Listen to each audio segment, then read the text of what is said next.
গল্প অনুপম ভালোবাসা, লেখিকা ইশরাত বিনতে ইসহাক। পাত্র হিসেবে ভার্সিটির সিনিয়র ভাই রাজ আহমাদকে দেখে চক্ষু বিস্ফোরিত হয় নুজরাতের। মিনিট খানেক হয়েছে পাত্রপক্ষ এসেছে নুজরাতকে দেখতে। এদিকে হালকা সাজগোজ করে বসেছিল নুজরাত। পাত্রপক্ষ আসার পর নুজরাতের বান্ধবী হুমায়সা লুকিয়ে দেখতে যায় পাত্র দেখতে কেমন। দেখে এসে হুমায়সা জানায় পাত্র আর কেউ নয়, তাদের ভার্সিটির বড় ভাই রাজ আহমাদ। হুমায়সার কথা বিশ্বাস হয় না নুজরাতের, তাই নিজ চোখে দেখতে পর্দার আড়ালে থেকে উকি দেয়, যা দেখে চক্ষু চরকাজ। দ্রুত দরজা বন্ধ করে হুমায়সাকে গিয়ে বলে, দোস্ত আমার এখন কি হবে? আজকে তো আমার ইজ্জতের ফালুদা হয়ে যাবে। হুমায়সা হাসতে হাসতে বলল, তোর বদলে আমি না হয় পাত্রী হিসেবে যাই, কি বলিস? হুমায়সার কথায় সায় দিয়ে নুজরাত বলল, দারুণ আইডিয়া, চল তোকে রেডি করে দেই। এই একদম না, ওটা তো আমি এমনিতেই মজা করে বলেছি, তুই সিরিয়াস নিয়ে নিবি কে জানে। শোন, ভয় পাস না, কিছু হবে না। কিন্তু নুজরাত কিছুতেই যাবে না ওই দাম্ভিক অহংকার মানুষটার সামনে। সবচেয়ে বড় কথা, নুজরাত রাজ আহমাদের সামনে গেলেই তাকে চিনে ফেলবে। কারণ গতকাল ভার্সিটিতে রাজ আহমাদের সাথে কথা বলতে গিয়েছিল নুজরাত, কিন্তু রাজ আহমাদ তাকে পাত্তা দেয়নি। এরপর থেকে বান্ধবীদের সাথে লজ্জায় মুখ দেখাতে পারেনি নুজরাত। নুজরাতকে তার বান্ধবীরা মিলে ডেয়ার দিয়েছিল তাদের ভার্সিটির বড় ভাই রাজ আহমাদের সাথে আলাপ করে বন্ধুত্ব করার। ভার্সিটির টিচার থেকে শুরু করে স্টুডেন্টদের কাছে খুবই পরিচিত একটা মুখ রাজ আহমাদ। রাজনীতিতে তার জুড়ি নেই, তাছাড়া খুব ব্রিলিয়ান্ট স্টুডেন্ট রাজ আহমাদ।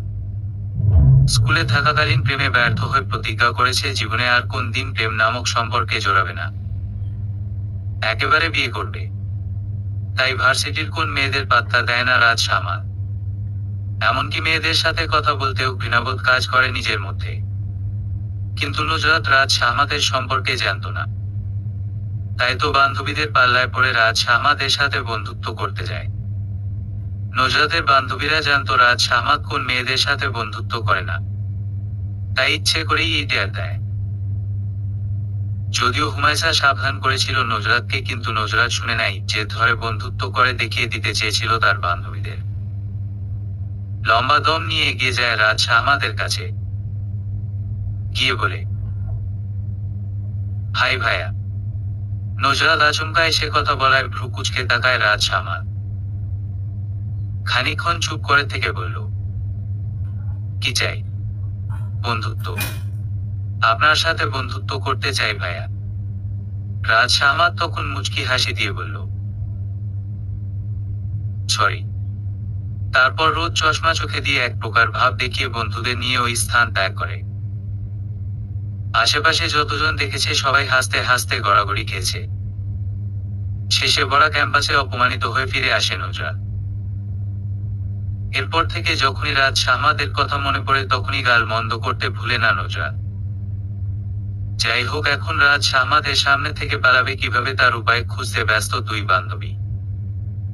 তখনই নুজরাতের নানু মনি এসে বলল, নুজরাত পোলা তো চাঁদের লাহান সুন্দর, আমার তো তোরে নিয়া হিংসা হইতাছে। নুজরাত আছে নুজরাতের জ্বালায়ের মধ্যে তিনি এসে রাজ আহমাদের গুণ গান গাইতে শুরু করে দিয়েছেন। তাই নুজরাত কিঞ্চিত রেগে বলল, বুড়ি, তোমার যেহেতু এত পছন্দ হয়েছে, তুমি ওই দাম্ভিক অহংকার ছেলেকে বিয়ে করে নাও। নুজরাতের নানু সন্দিহান দৃষ্টিতে তাকিয়ে বললেন, তুই কেমনে জানলি ওই ছেলের দাম্ভিক অহংকার আছে? সুন্দর ছেলেরা ওইরকমই হয়। তাই আমি ঠিক করেছি কালো আর বেটে দেখে বিয়ে করব, তাহলে আমাকে রাজরানীর মতো করে রাখবে। যাই হোক বুড়ি, তুমি এখান থেকে এখন যাও, আমি রেডি হচ্ছি, দেখতে পাচ্ছ না? যাই, তুই ভালো কইরা সাইজ যায়। নানু চলে যাওয়ার পর হুমায়সা বলল, দোস্ত একটা আইডিয়া পেয়েছি, বলবো? নুজরাত দরজা বন্ধ করে এসে বলল, তাড়াতাড়ি বল। চল, তোকে ভারী মেকআপ করে দেই, তাহলে ওই বেটা তোকে আর চিনতে পারবে না। তারপর হুমায়সা খুব ভারী মেকআপ করে দিল নুজরাতের। যার দরুন আপন মানুষ ছাড়া একবার দুবার যারা নজরাতকে দেখেছে তারা চিনতেই পারবে না। এর মধ্যে অনেকবার তাদেরকে ডাকাডাকি করে গেছে নজরাতের মা তরিকা বেগম। তারপর যখন নজরাতকে পাত্রপক্ষের সামনে নিয়ে যেতে পাশের বাসার ঘটক কুলি আন্টি রুমে আসেন তখন নজরাতকে দেখে বললেন, একে এত সাজ দিয়েছ কেন? এ কথা বলতে হুমায়সা আর নজরাত ভয় পেয়ে যায়। এই মহিলা যদি এখন বলে যাও এমন সাজ চলবে না, মুখ হয়ে হালকা সেজে এসো তখন কি হবে? তাই হুমায়সা ঝটপট বলে ওঠে, আন্টি এই সাজ এখন ট্রেন্ডে আছে তাই এটাই ভালো হবে। মিসেস কুলি আর ঘাটলেন না, বললেন, ঠিক আছে, তোমরা আজকালকার পোলাপান তোমরাই ভালো বুঝো সাজগুজের, আমরা অত শত বুঝি না। তারা বারবার বলছিল এখানে মেয়ে নিয়ে যাচ্ছি না কেন, এখন চলো চলো অনেক সময় হয়ে গেছে। দুই বান্ধবী হাত ছেড়ে বাঁচল যেন। তবুও মনের মধ্যে একটা ভয় রয়ে গেছে। পাত্রপক্ষের সামনে গিয়ে সালাম দেয় নজরাত। রাজ আমাদের মা আমেনা বেগম সালামের জবাব দিয়ে বললেন, বসো। নজরাত বসার পর রাজ আমাদের বোন জিজ্ঞাসা করলো, নাম কি তোমার? নজরাত জবাব দেয়, রূপকথা। আগে পরে কিছু নেই। নজরাতের বুক ধরফর করতে লাগলো ভয়। কাবা কাবা গলায় বলল, রূপকথা ইসলাম। মাশাআল্লাহ, সুন্দর নাম তোমার। পাত্রী দেখতে রাজ আহমাদ, তার মা, খালা আর বড় বোন এসেছেন। রাজ আহমাদের খালা বোনদের মধ্যে বয়োজ্যেষ্ঠ, অনেকটা সেকেলের মানুষদের মতো। তাই নজরাতকে বললেন, তোমার ঠিকানাটা লিখে দেখাও তোমা। নজরাতের ছোট ভাই রাফি তখন দৌড়ে গিয়ে খাতা কলম নিয়ে এসে বোনকে দেয়। রাফির কাণ্ড দেখে রাজ আহমাদ হাসে। রাফিকে নিজের পাশে বসিয়ে নাম আর কোন ক্লাসে পড়াশোনা করে এসব জিজ্ঞাসা করে। এদিকে নজরাত ঠিকানা লিখতে গিয়ে কলম ভেঙে যাওয়ার অবস্থা। মনে হচ্ছে এই প্রথম সে লিখতে বসেছে।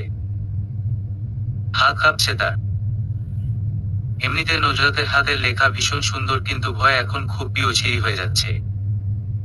তবুও কোন রকম লিখে দেয়। রাজ আমাদের খালামণি খাতাটা নিয়ে পড়ে।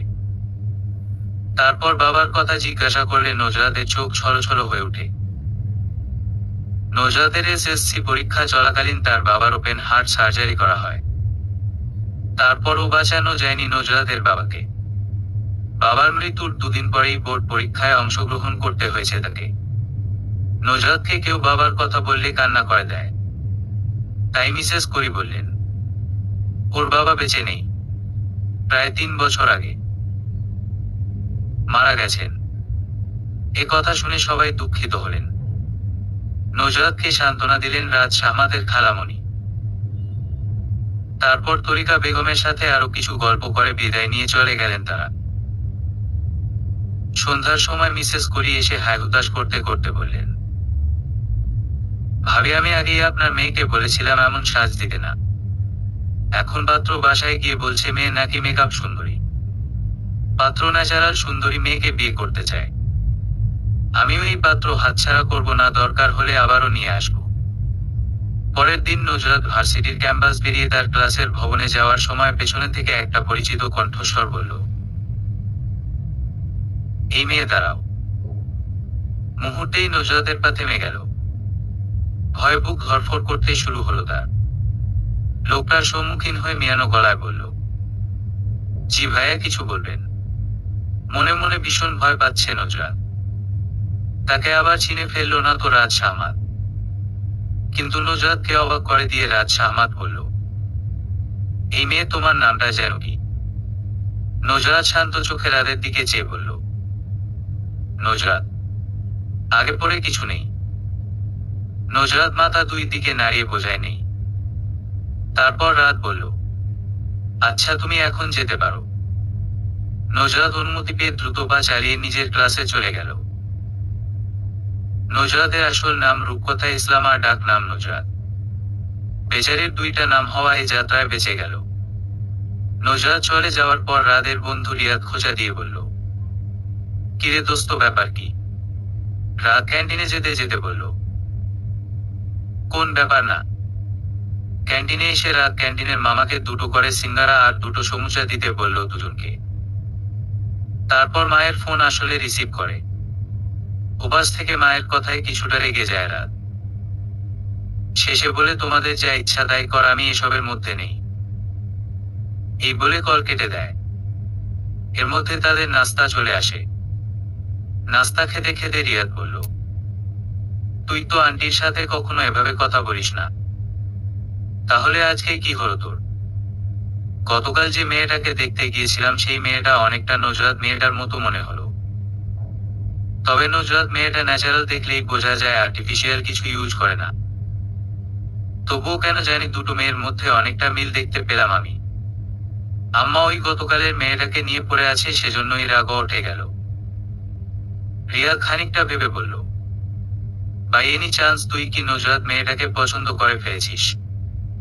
রাত রেগে যেতে নিলে রিয়াদ হেসে বলল, আরে দোস্ত, মজা করেছি, এত রেগে যাচ্ছিস কেন? গতকাল তরিকা বেগম অফিস থেকে ফেরার পথে জাম কিনে নিয়ে এসেছেন। দুপুরে রোদের বেলা টক জাতীয় ভর্তা খেতে অমৃতের মতো লাগে, তাই নুজরাত জাম ভর্তা বানিয়ে রাফিকে ডাকে। আজ নুজরাতের ভার্সিটি আর রাফির স্কুল বন্ধ, তাই বাসায় আছে তারা। ড্রয়িং রুমের মেঝেতে বসে ভাই বোন মিলে আয়েশ করে খাচ্ছে, তখন বাসার কলিং বেল বেজে ওঠে। নুজরাত রাফিকে বলল, ভাই দরজাটা খুলে দিয়ে এত। রাফি খেতে খেতে বলল, আমি চলে গেলে তুই আমাকে রেখে সবটা খেয়ে ফেলবি, তাই আমি যেতে পারবো না, তুই যা। রাফির কথায় তার মাথায় হালকা থাপ্পড় মেরে উঠে দাঁড়ায় নুজরাত। এদিকে নুজরাতের নানু রুম থেকে চেঁচিয়ে বললেন, সেই কখন থেকে বেল বাজতাছে, তোরা কানে শুনিস না? নুজরাত দুষ্টুমি করে বলল, এই বুড়ি চেঁচিও না, আমি যাইতেছি। তারপর গায়ের ওড়নাটা মাথায় শরীরে ঠিক মতো দিয়ে দরজা খুলে নুজরাত দরজার সামনে দাঁড়িয়ে থাকা ব্যক্তিদের দেখে মুখের কথা হারিয়ে ফেলল। বহুক্ষণ বিবশ হয়ে দাঁড়িয়ে রইল। মিসেস কলি তখন বললেন, কিরে মেহমানদার এভাবে দাঁড় করিয়ে রাখবি? এতক্ষণে জ্ঞান ফিরে নুজরাতের। বালিকার মতো সরল অকপট গলায় সালাম দিয়ে বলল, জি ভিতরে আসুন। মেহমানদের বসিয়ে ভেতরে নানুর কাছে চলে যায় নুজরাত। মনে মনে হাসি পায় তার। ওই দিন ভারী মেকআপ দেখিয়ে বিদায় করেছিল তাদের, আর আজকে ফকিন্নি বেশ দেখে এমনিতেই বিদায় হবে তারা। খুবই সাধারণ একটা 3 পিস পরে আছে নুজরাত, তাও এক সেট হলে মানা যেত। 3টা 3 সেটের থেকে নেওয়া। যেমন একটা ড্রেসের জামা অন্যটার ওড়না, এরকম ভাবে পরে আছে নুজরাত। মাথার এলোমেলো চুলগুলো পেঁচিয়ে কাটাবেন দিয়ে লাগিয়ে রাখা। রাফি দৌড়ে গিয়ে কিচেনে বসে বসে আরাম করে খাচ্ছে জাম ভর্তা। মেহমান আসায় সে মহা খুশি, কারণ একা একা সবটা খেতে পারছে। ভাই বোনদের এসব খুনছুটি ভালোবাসা একটা সময় খুব চলে। তারপর বোন চলে যায় শ্বশুর বাড়ি। তাদের মধ্যে দূরত্ব চলে আসে। তখন আর এসব খুনসুটি ভালোবাসা দেখা যায় না। চাইলেও এই সময়টা ফিরে পাওয়া সম্ভব হয়ে ওঠে না। তরিকা বেগম অফিসে আছেন। নুজরাতের নানু এসে সবার সাথে কুশল বিনিময় করেন। নুজরাত সবার জন্য ঠান্ডা পানি দিয়ে লেবুর শরবত তৈরি করে নিয়ে আসে। এই গরমের মধ্যে লেবুর শরবত যেন মরুভূমিতে একটু পানির দেখা। তারপর দ্রুত সবার জন্য নুডলস রান্না করে নিয়ে আসে। রাদের মা লিপি বেগম বললেন, আমরা এসে তোমাকে ঝামেলায় ফেলে দিলাম মা, মনে কষ্ট নিও না। নুজরাত সশব্যস্তে জবাব দেয়, ছি ছি আন্টি, এসব কি বলছেন? আব্দুল্লাহ ইবনু আমর রাদিয়াল্লাহু তাআলা আনহু থেকে বর্ণিত। জনৈক ব্যক্তি আল্লাহর রসূল সাল্লাল্লাহু আলাইহি ওয়াসাল্লামকে জিজ্ঞেস করল, ইসলামে কোন জিনিসটি উত্তম? তিনি বললেন, তুমি খাদ্য খাওয়াবে, চেনা অচেনা সকলকে সালাম দিবে। খাদ্য খাওয়ানো নবী রাসূলগণের প্রিয় একটি কাজ ছিল। তাদের ঘরে খাবার না থাকলে তারা না খেয়ে সবটুকু দিয়ে অতিথি আপ্যায়ন করতেন। বাড়িতে মেহমান আসলে তারা অত্যন্ত খুশি হতেন। অথচ বর্তমানে আমরা বাড়িতে মেহমান আসলে বিরক্ত হই, আপ্যায়নে গাফিলতি করি। কিন্তু আল্লাহ তাআলার কাছে অত্যন্ত পছন্দের কাজ মানুষকে খাদ্য খাওয়ানো। সন্তুষ্টি চিত্তে মানুষকে খাওয়ানোর মাধ্যমে সহজেই আল্লাহ তাআলার সন্তুষ্টি অর্জন করা যায়। তাই আপনারা আসাতে আমার বরং উপকারী হয়েছে, আলহামদুলিল্লাহ। নজরাতের কথায় লিপি বেগম এবং তার বোন রানু বেগম অনেক খুশি হলেন। সেদিন নজরাতকে পছন্দ না হলেও আজকে খুবই পছন্দ হলো। মিসেস কলি তাদের অনেক রিকোয়েস্ট করে আজকে নিয়ে এসেছেন। নজরাতের মা তরিকা বেগম আজকে বাসায় থাকবেন না, তিনি জানতেন এদিকে রাতের জন্য অন্য জায়গায় পাত্রী দেখতে যাবেন বলেছিলেন লিপি বেগম। যদি সেখানে পাত্রী পছন্দ হয়ে যায় সেই ভয়ে তরিকা বেগম বাসায় না থাকা সত্ত্বেও আজকে তাদের নিয়ে এসেছেন মিসেস কলি। লিপি বেগম রাতকে তাদের সাথে আসতে বলেছিলেন, কিন্তু রাত আসবে না বলে দেয় এবং রাতের কোনো ভাইয়ের সাথে মিলে আসবে না বলেছে। তাই লিপি বেগম আর তার বোন এসেছেন আজ। নজরাতের বাবা মারা যাওয়ার পর থেকে তরিকা বেগম একটা কোম্পানিতে চাকরি করে সংসার চালাচ্ছেন। তাই তিনি দিনের বেশিরভাগ সময় বাহিরে থাকেন।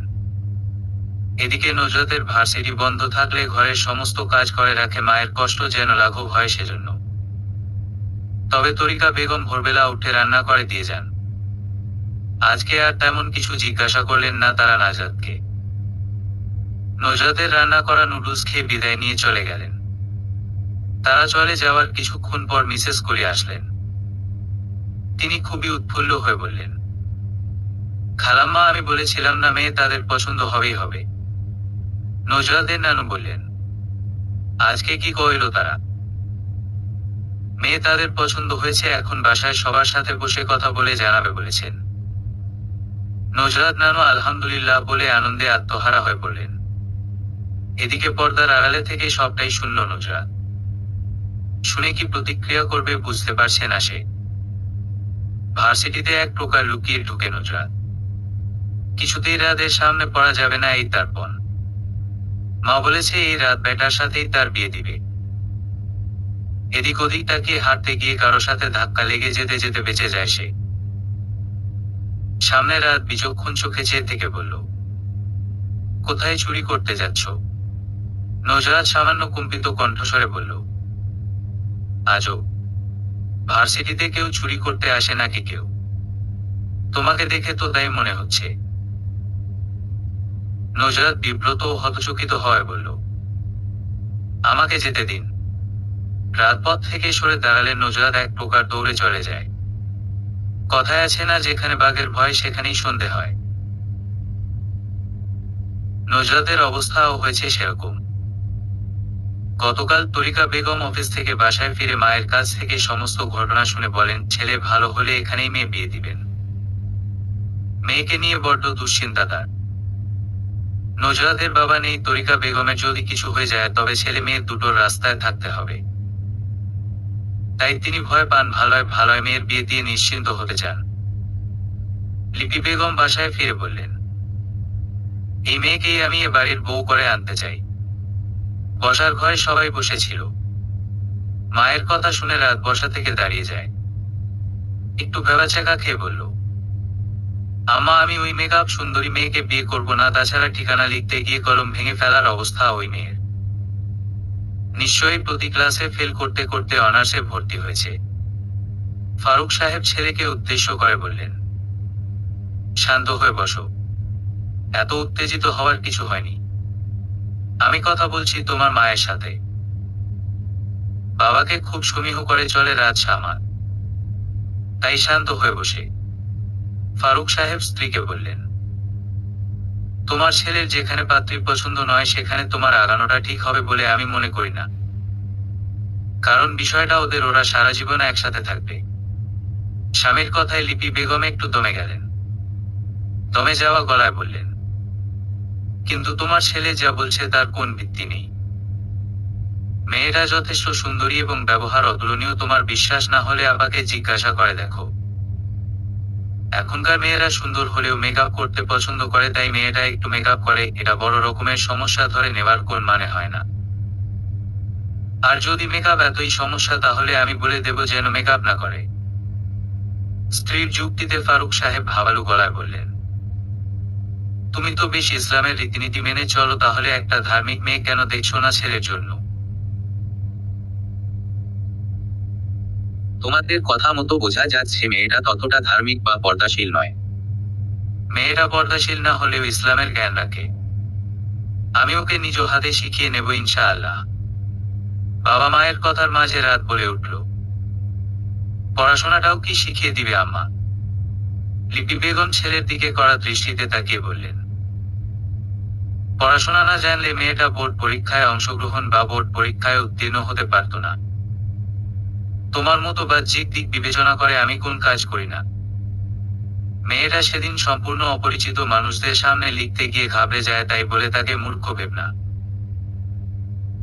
গতকাল ওদের বাসায় গিয়েছিলাম, ওর মা ছিল না, অথচ কি সুন্দর করে মেয়েটা আমাদের আপ্যায়ন করলো। এরকম নম্র ভদ্র মেয়ে আমার বাড়ির বউ হওয়ার যোগ্য। মায়ের সাথে না পেরে রাত চাপার আগের গনগনে গলায় বলল, তোমার জন্য বিয়েটা করে নিব, কিন্তু এতে ভালো থাকবো কিনা জানি না। এই বলে প্রস্থান করে রাত। সাথে রাতের বড় বোন জান্নাত ও মায়ের উপর ভীষণ বিরক্ত। যেখানে ভাইয়ের মেয়েকে পছন্দ না সেখানে মা কেন এত বাড়াবাড়ি করছে সে বুঝতে পারছে না। তাই মাকে বলল, এখনো সময় আছে আম্মা, ভুল সিদ্ধান্ত নিও না। বিয়েটা একবার হয়ে গেলে তখন কিছু করা যাবে না। বিয়ের সাথে দুটো পরিবার জড়িত, এটা মনে রেখো। জান্নাত চলে যাওয়ার পর ফারুক সাহেব নির্বিকার মুখে বললেন, আমার ইচ্ছা ছিল বোনের এতিম মেয়েটাকে বউ করে আনবো, তোমার কারণে পারছি না। লিপি বেগম অত্যন্ত দৃঢ়তার সঙ্গে বলিলেন, তোমার ভাগ্নি কেমন ধারা মেয়ে সে কথা বলে আমি গুনাহ করতে চাইছি না, তাই আমার সিদ্ধান্ত থেকে আমি এক চুলো সরছি না, এটা মনে রেখো। ফারুক সাহেব দীর্ঘশ্বাস ফেলে উঠে দাঁড়ালেন। যাওয়ার সময় বলে গেলেন, সে আমি খুব ভালো জানি। সবাই চলে যাওয়ার পর লিপি বেগম নীরবে বসে রইলেন।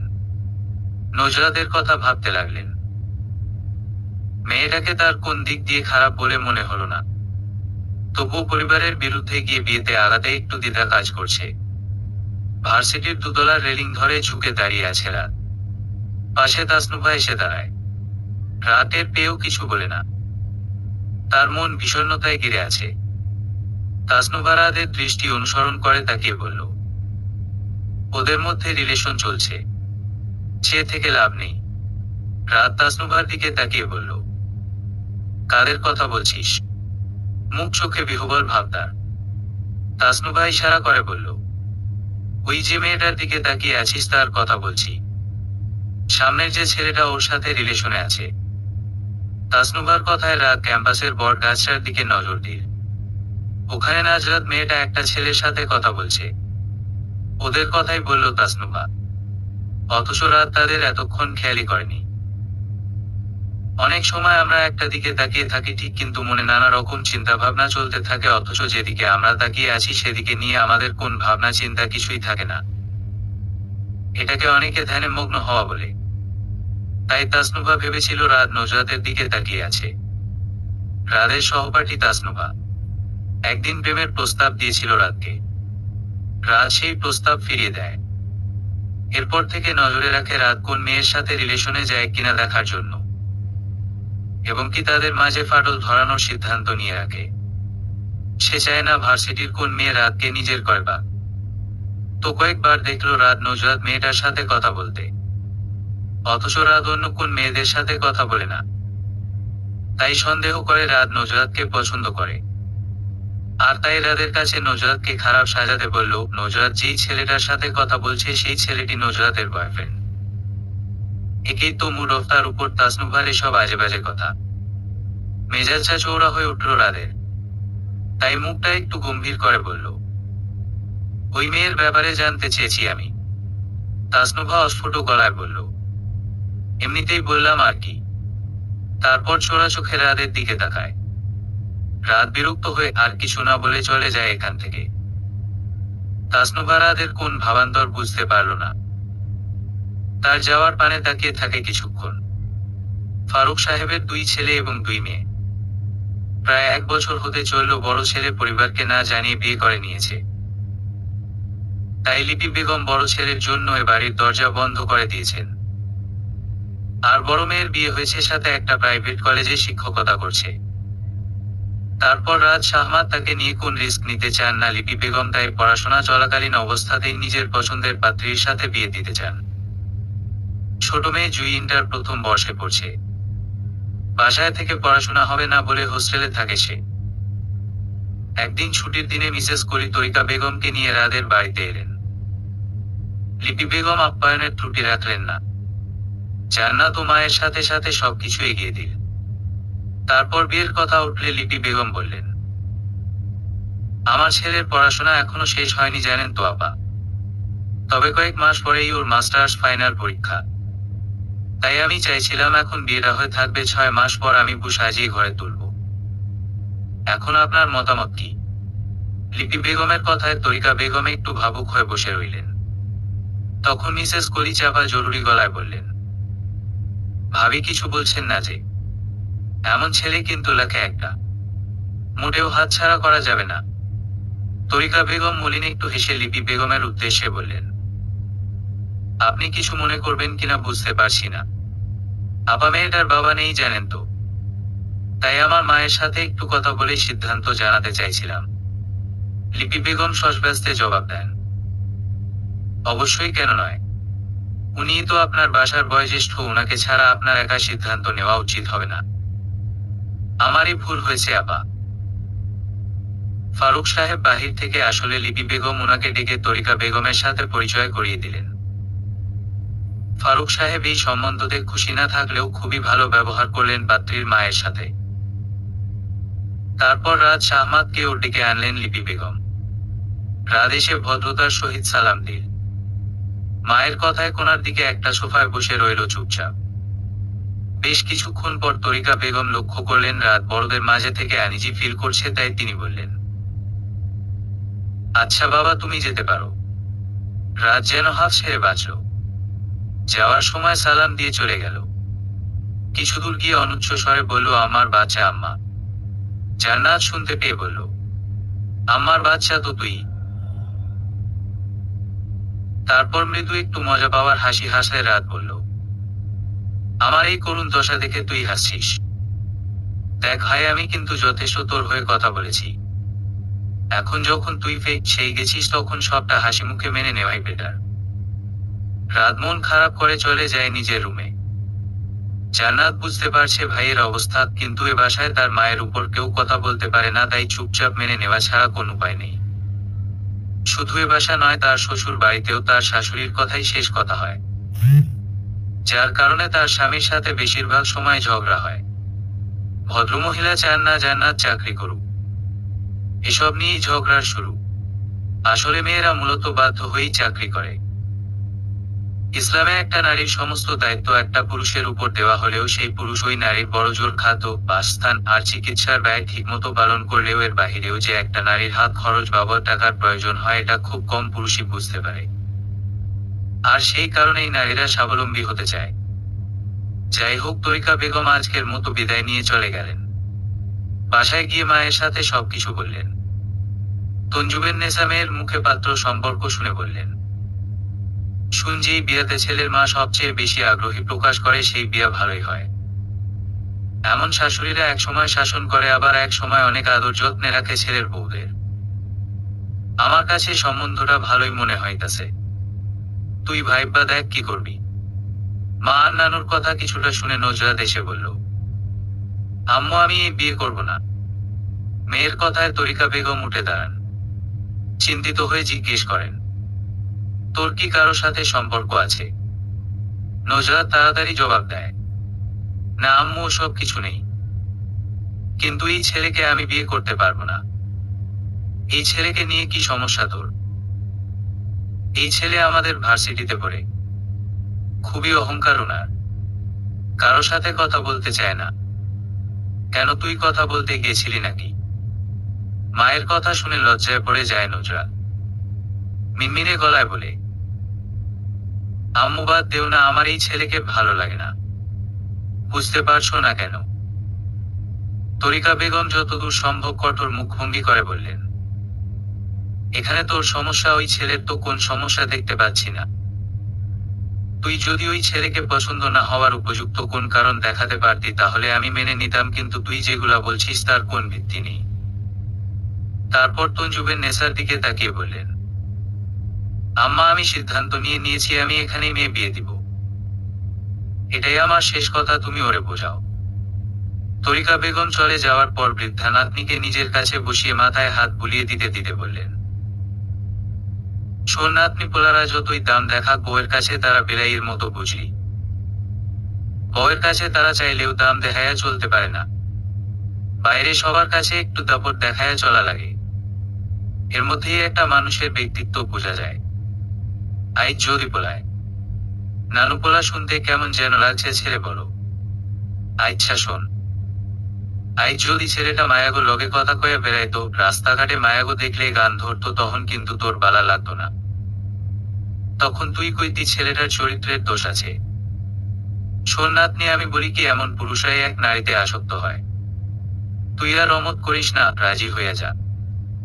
তরিকা বেগম মিসেস কলি বেগমের মাধ্যমে জানিয়ে দিয়েছেন যে তিনি এই বিয়েতে রাজি। শুনে লিপি বেগম ভীষণ খুশি হয়েছেন। বাসায় সবার সাথে কথা বলে 2 সপ্তাহ পরে বিয়ের তারিখ নির্ধারণ করে জানিয়েছেন। এর মাঝে একবার এসে নজরাতকে আংটি পরিয়ে দেন লিপি বেগম। রাজ শাহমাদকে সাথে আসতে বলেছিলেন, কিন্তু রাত আসতে রাজি হয়নি। তাই ফারুক সাহেব আর ছোট মেয়ে জুইকে নিয়ে আসেন তিনি। হবু ভাবিকে দেখে জুইয়ের ভীষণ পছন্দ হয়। একদিনেই ভাব করে নেয় নজরাতের সাথে। তারপর যাওয়ার সময় নজরাতের ফোন নাম্বার নিয়ে যায়। নজরাতের মন ভালো নেই আজ, তাই বিকাল বেলা হুমায়সাকে নিয়ে ঘুরতে যাবে বলে মাকে জানায়। তরিকা বেগম বারবার বলে দিয়েছেন সন্ধ্যার আগে যেন বাসায় ফিরে আসে। নজরাত বলেছে ফিরে আসবে। হুমায়সাকে তৈরি হতে বলে নিজে তৈরি হতে শুরু করে নজরাত। এর মাঝে তরিকা বেগম অফিস থেকে কল করে জানায় আজকে লিপি বেগম বিয়ের শপিং করতে বের হবেন, তার সাথে করে নজরাতকে নিয়ে যেতে চান, যেন নজরাতের পছন্দ মতো কেনাকাটা করতে পারেন। এ কথা শুনে নজরাত বিরস মুখে বলল, আমি হুমায়সাকে বলে দিয়েছি যাওয়ার কথা, এখন আমি ওর সাথে না গিয়ে ওখানে কিভাবে যাব? ওনারা কিছুদিন পর আত্মীয় হতে চলেছেন, এখন মুখের উপর কিভাবে না করব? এত বড় হয়েছি সেটুকু জ্ঞান নেই তোর। আমি আর কিছু শুনতে চাই না। সুন্দর করে রেডি হয়ে নে, ওরা এসে তোকে নিয়ে যাবে। অগত্যা নিজের মনের বিরুদ্ধে গিয়ে হুমায়সাকে যাবে না বলে নিষেধ করে দেয় নজরাত। নজরাতের কান্না আসছে কেন জানি, সব বাদ দিয়ে চুপটি করে শুয়ে থাকে। বিকেল 5:10। একটা ভারী কোমল কণ্ঠস্বর শুনে ঘুম ভাঙে নজরাতের। জুই খাটের এক পাশে বসে আলতো হাতে নজরাতের হাতে ধরে বলে, এই যে হবু মিষ্টি ভাবি, তুমি কি আমাদের সাথে শপিং মলে যাবে না? নজরাত জুইকে হঠাৎ দেখতে পেয়ে তড়িঘড়ি করে উঠে বসে গায়ের ওড়নাটা ঠিক করে। মাথা এখনো ঘুমের ধোয়াটে ভাবটা কাটিয়ে ওঠেনি। এত অল্প সময়ের মধ্যে নজরাত এতটা গভীরে ঘুম যাবে বুঝতে পারেনি। জুই আবারও বলে, তুমি কি যাবে না? নজরাত ফিচের হেসে বলল, সরি তোমাদের অপেক্ষা করানোর জন্য। তোমাদেরকে কি লেট হয়ে যাচ্ছে? না না সমস্যা নেই, তুমি ঝটপট তৈরি হয়ে নিতে পারো। জুইয়ের কথায় নজরাত দ্রুত উঠে গিয়ে মুখ চোখে পানির ঝাপটা দিয়ে বোরকা আর হিজাবের সাথে লাগোয়া নিকাব পরে নেয়। তারপর নানুকে বলে বের হয়। রাস্তায় গিয়ে দেখতে পায় গাড়িতে তাদের জন্য লিপি বেগম অপেক্ষা করছেন। নজরাত গিয়ে সালাম দেয়, তারপর লিপি বেগম বললেন, জুই তুই আমার সাথে বসো আর রূপকথা সামনের সিটে বসবে। তারপর জুই তার মায়ের পাশে বসে আর নজরাত সামনে গাড়ির দরজা খুলতে গিয়ে পারে না, তখন একটা বলিষ্ঠ হাত দরজাটা খুলে দেয়। তখন নজরাত দেখতে পায় সামনে ড্রাইভিং সিটে রাত বসে আছে। রাতকে দেখতে পেয়ে একটা বর্ষর ধাক্কা খায় নজরাত। নজরাত হতমত খেয়ে দাঁড়িয়ে থাকলে রাত সৌজন্যমূলক বলে, গাড়িতে এসে বসুন। নজরাত চুপচাপ এসে বসে। তারপর রাত গাড়ি চালানো শুরু করে। এদিকে লিপি বেগম ছেলের কথায় খুশি হন। নজরাতকে জিজ্ঞাসা করেন তার বাসার সবাই কেমন আছেন। নজরাত বলে, আলহামদুলিল্লাহ ভালো। আন্টি, আপনার বাসায় সবাই কেমন আছেন? আলহামদুলিল্লাহ আলা কুল্লি হাল। গাড়িতে সবাই চুপচাপ থাকলেও জুই নজরাতকে জিজ্ঞাসা করে নজরাতের কি কালার পছন্দ। নজরাত জানালার পাশে আর্স্ট ভাবে বসে আছে। জুইয়ের কথায় পিছনে ফিরে তাকিয়ে বলল, আমার পিঙ্ক কালার পছন্দ। ও আচ্ছা। আর ভাইয়ার হোয়াইট কালার পছন্দ। আচ্ছা, তুমি সাজতেন পছন্দ করো বা নিজে নিজে সাজতেন পারো? জুইয়ের এই প্রশ্নে রাত আর চুপ করে থাকতে পারল না। ভ্রুকুটি করে বলল, সে আর বলতে। উনি তো সাজগোজে পিএইচডি করেছেন বোধ হয়। রাদের কথায় জুই এক্সাইটেড হয়ে বলল, ভাইয়া তুই কি করে জানলি? তোরা কি একে অপরকে আগে থেকে জানিস? উফ, এমন হলে তো ব্যাপারটা খুবই উপভোগ্য হবে। ওরা ভাই বোন একে অপরকে তুই সম্বোধন করে। জুই রাতকে ভাইয়া বললেও রাত জান্নাতকে আপু ডাকে না, নাম ধরেই ডাকে। রাত জুইকে ধমকে সুরে বলল, তোর মাথা। সেদিন ওনাদের বাসায় গিয়েছিলাম, শুনিস নাই? তখন উনি অনেক আটা ময়দা মেখেছেন, তাই বললাম। রাদের কথায় নজরাত তেজি চোখে চেয়ে রাতকে বলল, আমি মোটেও আটা ময়দা মাখিনি। আপনার দেখার ভুল আছে। প্রতি উত্তরে রাত একটু বাঁকা হাসে। এদিকে নজরাত আর ছেলে মেয়েদের আলোচনাগুলো খুবই উপভোগ করছেন লিপি বেগম। মজা করে হলেও রাত যে নজরাতকে নিয়ে কথা বলছে এটা ভীষণ ভালো লাগছে তার। তিনি নিশ্চিত বিয়েটা হয়ে গেলে ওদের মধ্যে মিল মহাব্বত হয়ে যাবে ইনশাআল্লাহ। জুই আবারও জিজ্ঞাসা করে নজরাত কোন ড্রেস বেশি পছন্দ করে, শাড়ি, থ্রি পিস নাকি ওয়েস্টার্ন? নজরাত বলে, থ্রি পিসে বেশি কমফোর্ট ফিল করি। আর তুমি? এখানেও রাত চাপা গলায় বলল, ভবিষ্যতে সবসময় শাড়ি পরে থাকতে হবে। এ কথা শুধু নজরাত শুনল আর কেউ শুনল না, যার ফলে নজরাত বড় বড় চোখ করে রাতের দিকে তাকায়। রাত যেন কিছুই বলেনি, এমন করে গাড়ি চালানোতে মনোযোগ দিয়ে রেখেছে। এদিকে জুই বলল, আমার শাড়ি ভালো লাগে কিন্তু নিজে নিজে পরতে পারি না। আমি তোমাকে পরিয়ে দিব ইনশাআল্লাহ। জুই খুব উৎফুল্ল হয়ে বলল, আচ্ছা ঠিক আছে। শপিং মলে এসে লিপি বেগম আর জুই আগে চলে যায় দোতলায়, পিছনে থাকে নজরাত আর রাত। দোতলায় চলন্ত সিঁড়ি দিয়ে উঠতে হয়। নজরাত বেশ কয়েকবার উঠেছে চলন্ত সিঁড়িতে, তাও কেমন ভয় তার। প্রথম সিঁড়িতে পা রেখে কেঁপে উঠল। রাত পিছন থেকে বলে, সাবধানে। ব্যাপারটা নজরাতের ভালো লাগে, নিকাবের আড়ালে মুচকি হাসে সে। দোতলায় উঠে রাত অনেকটা সংকোচ বোধ করে বলল, আপনাকে একটা কথা বলার ছিল। জি বলেন। আমি দুটো টিউশনি করাই। আমি চাই আমি যে টাকা ইনকাম করি তার মধ্যে থেকেই বিয়ের শপিং করব। হয়তো এই টাকার পরিমাণ বেশি নয়। বাবা বিয়ের সম্পূর্ণ খরচের টাকা দিতে চেয়েছিলেন, কিন্তু আমি চাই না আমার বিয়ের খরচের টাকা বাবা দিক। বাবার কাছ থেকে টাকা নিয়ে বিয়ে করব, এখানে নিজেকে খুব ছোট মনে হচ্ছে। তাই নিজের বিয়ের খরচের টাকা স্বল্প হলেও নিজেই দিতে চাইছি। এতে করে আমি ভীষণ তৃপ্তি পাব, যা বাবার টাকায় পাব না। স্বল্প মূল্যে কেনাকাটা করতে আপনার কি খারাপ লাগবে? আমি যখন ভালো ইনকাম করব তখন আপনার সব ইচ্ছা পূরণ করার চেষ্টা করব ইনশাআল্লাহ। রাদের কথায় থম মেরে দাঁড়িয়ে থাকে নজরাত। এই মানুষটাকে আজকে ভীষণ নিজের বলে মনে হচ্ছে, খুব আপন আপন লাগছে। এমন কাউকেই তো সেই জীবনসঙ্গী হিসেবে চেয়েছিল। তাহলে কি আল্লাহ তার মনের ইচ্ছা পূরণ করেছেন? আনন্দে যেন চোখে পানি চলে আসছে। বাবা চলে যাওয়ার পর আর কেউ এমন করে তাকে বলেনি যে আমি তোমার সব ইচ্ছা পূরণ করার চেষ্টা করব। সাথের মানুষটা ভালো হলে ডাল ভাত দিয়েও অনায়াসে জীবন কাটিয়ে দেওয়া যায়। নজরাত মনে মনে বলে, এই মানুষটাকে সে খুব যত্ন করবে, মনের মণিকোঠায় আগলে রাখবে আমৃত্যু। নজরাতকে চুপ করে দাঁড়িয়ে থাকতে দেখে রাত ইতস্তত বোধ করে বলল, আপনি কি আমার কথা রেগে গেলেন? না, রাখবো কেন? কিছু বলছেন না যে, তাই ভাবলাম বোধ হয় রেগে গেলেন। আপনার সিদ্ধান্তের সাথে আমি একমত। আজকে তাহলে আপনার পছন্দের সবকিছু কেনা হোক। রাত অবাক হয়ে বলল, আমার পছন্দে? যে আজকে আপনি আমার জন্য যাই পছন্দ করবেন তাই আমি আনন্দে গ্রহণ করব ইনশাআল্লাহ। তারপর রাত মুচকি হেসে বলল, আচ্ছা চলুন তাহলে। প্রথমে তারা শাড়ির দোকানে যায়। ওখানে লিপি বেগম আর জুই অপেক্ষা করছে তাদের জন্য। দোকানি বিয়ের অনেক শাড়ি বের করলেন। তারা তিনজন মিলে দেখছে। রাত তখন হাত ভাঁজ করে এক পাশের দেয়ালের সাথে হেলান দিয়ে দাঁড়িয়ে আছে। লিপি বেগম বারবার নজরাতকে জিজ্ঞাসা করে, এটা পছন্দ হয়, ওটা পছন্দ হয়। তখন নজরাত রাতের দিকে তাকায়। রাত মাথা নেড়ে না বললে নজরাত ও না বলে। একসময় লিপি বেগম বুঝতে পেরে উঠে গিয়ে ছেলেকে টেনে এনে টুলে বসিয়ে দেন। তারপর বলেন, তোর যখন আমাদের গুলো পছন্দ হয় না তখন নিজেই নিজের বউয়ের জন্য পছন্দ কর। এমন তরল সম্বোধন শুনে লজ্জায় মরমে মরে যায় নজরাত। মাথা নিচু করে বসে থাকে সে। এদিকে রাত অনেকগুলো শাড়ি ঘাটাঘাটি করার পর একটা লাল জামদানি শাড়ি যার মধ্যে সোনালী জরির কাজ করা এটা তার পছন্দ হয় এবং গায়ের মূল্য দেখে সে তার বাজেটের সাথে মিলিয়ে এটাই পছন্দ করে নেয়।